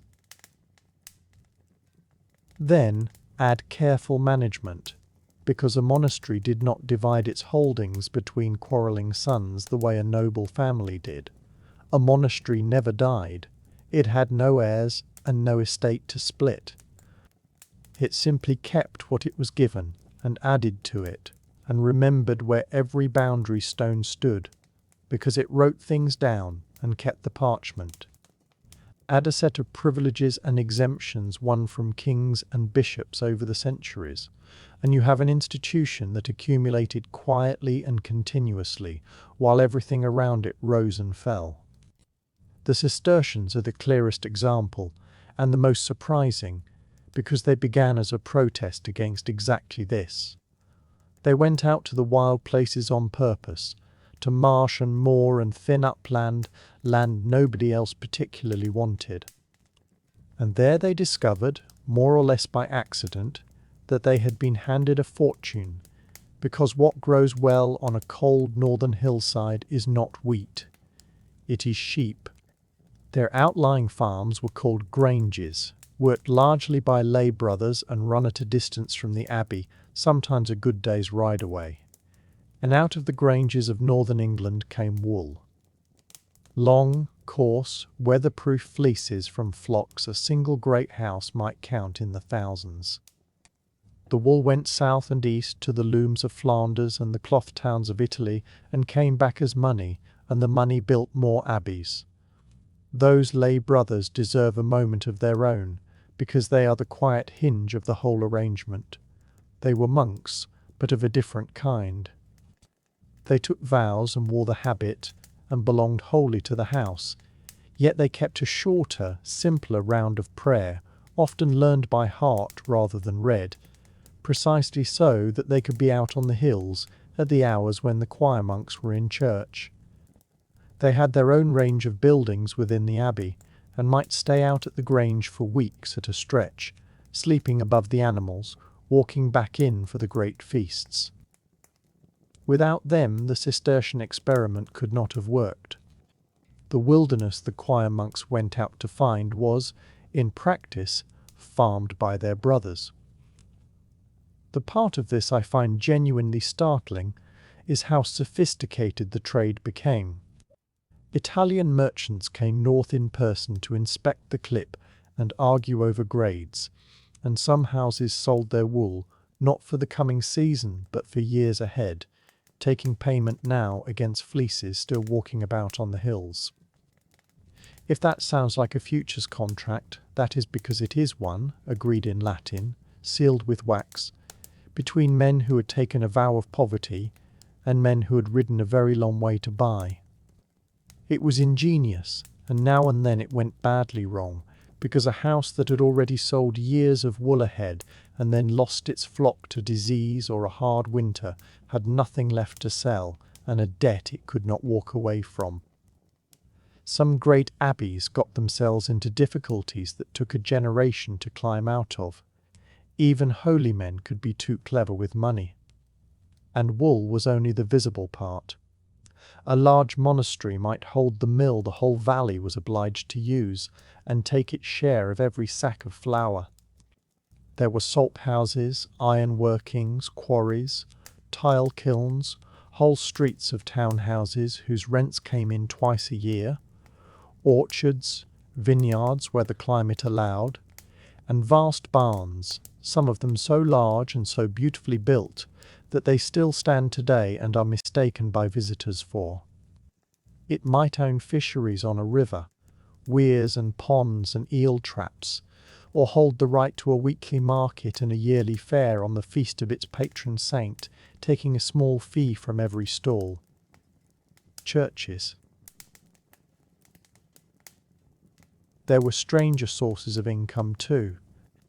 A house might sell what amounted to a retirement. A comfortable man or woman handed over land or a sum of money and received, in return, lodging, bread, ale and firewood at the abbey gate for the rest of their life. It was a pension bought with property, a wager on how long the buyer would live, and monasteries occasionally lost that wager. And the wealth was never evenly spread. A few houses were enormously rich, their abbots living and travelling much like other great lords. Many more, and the houses of nuns especially, were modest places counting their pennies and worrying about the harvest.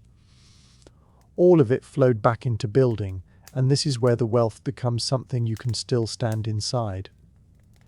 The great abbey churches were not modest. They were vast, some on the scale of the cathedrals of their day, raised over decades by teams of masons who moved from site to site and paid for out of wool and rents and the gifts of the dead. Building on that scale was an economic engine in itself, employing quarrymen, carters, carpenters, glaziers, smiths and labourers for a working lifetime. A village near a building abbey was a village with work. So there it is, the contradiction, sitting right in the middle of the cloister. A community sworn to own nothing, holding more than a duke. And here is the thing I want to be clear about. Medieval people were not blind to this. They saw it perfectly well and said so, sometimes with real anger, sometimes with a dry wit that would not be out of place today. Preachers said it from pulpits, poets said it in verse, bishops wrote it into their reports after an inspection. The criticism of monastic wealth is not a modern discovery. It was an ordinary, constant conversation for 500 years.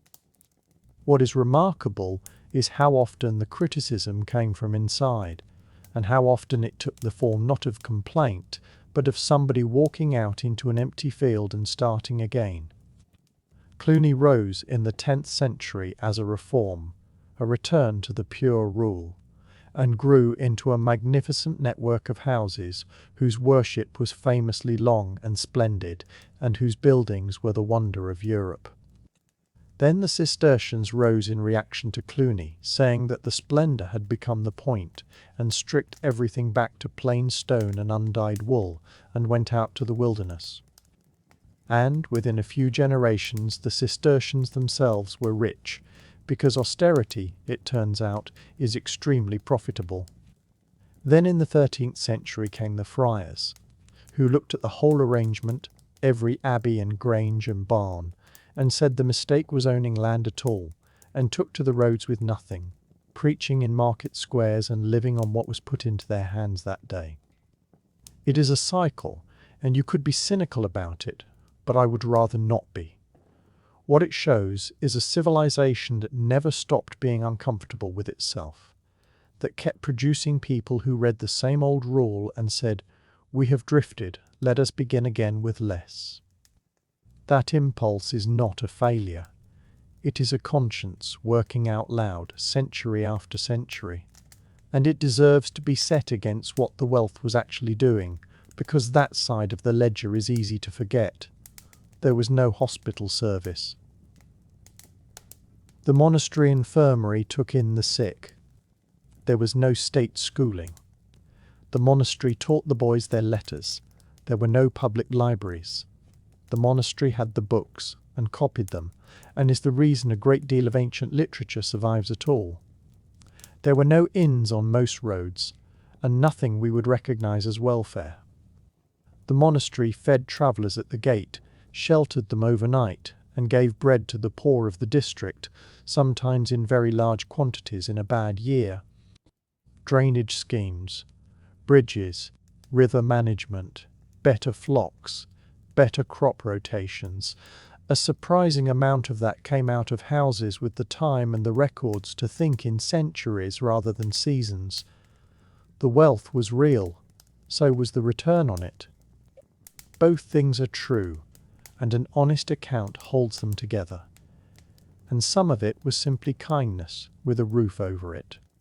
A pilgrim arriving at dusk with wet feet and no money was not turned away, because the rule instructed that guests be received as Christ himself, and that was taken with great seriousness. There was a hall for them, a fire, bread, a bed of some sort, and no questions asked. In a world with very few safe places to spend a night, that mattered more than we can easily imagine now. Which brings us, gently, to the end. In England, the end came quickly. In the 1530s, in the course of the great religious upheaval of that century, the monasteries were closed. First the smaller houses, then, within a few years, all of them, including the ancient ones that had stood for 400 or 500 years and seemed as permanent as the hills behind them. The land passed to the crown and was largely sold on. The monks and nuns were dispersed, many with pensions, some into parish work, and those who had spent 40 years rising in the middle of the night found themselves quite suddenly sleeping until morning in an ordinary house with nothing at all to get up for. The buildings went by the fastest route available. The lead was stripped from the roofs because lead was valuable and easily melted down, and once a roof is gone in the north of England, the rain does the rest of the work within a generation. The dressed stone was carted away and became barns, farmhouses, boundary walls, and the fine new manor houses of the men who had bought the estates. Glass was taken out. Bells came down. The libraries, those long shelves of patiently copied books that we followed a scribe through earlier tonight, were broken up. Some volumes were rescued by collectors and antiquaries, and are the pride of great libraries today. Many were sold off as plain parchment, for wrapping and binding, and are simply gone. And a fair number of abbey churches survived because a town bought its own nave and kept it as the parish church, which is why in certain English towns you can walk into what looks like a cathedral and find it is the village church, far too big and beautiful and quiet. I will not stand in judgment over any of it here. There were arguments on every side, and a great deal of politics, and money, and sincerity too, and it is not a thing to be settled in the dark at the end of a long night. I will only say that something very old ended, and that the people it ended for had done nothing that week except get up in the small hours, as they always had. What is left is what you can visit now. Fountains in its green valley in Yorkshire, with the river running through the ruins of the solarium. Rievaulx in its narrow wooded dale, where the arches of the choir still stand high above the grass. Tintern on the Wye, roofless, its great window empty of glass and full of sky. Whitby on its cliff above the sea, bare stone against the weather.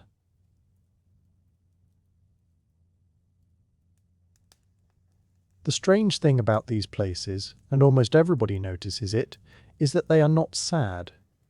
You would expect a ruin to feel like a wound. Instead, people walk into these roofless naves and go quiet, and sit down on the grass where the floor tiles used to be, and speak in low voices as though the building were still asking them to. There is birdsong where the singing was, and light where the vault was, and the walls still do the one thing they were built to do, which is to lift your eyes upward. Perhaps that is the last gentle irony of the whole story. Emptied of everything, stripped of its roof and its wealth and its people, the abbey still works. But we should end where we began, with you and with your first week. You have survived it. That is not nothing. You have been woken in the deepest part of the night and gone down cold steps to sing psalms in the dark. You have learned to speak with your hands. You have eaten in silence and listened to a book instead of a conversation.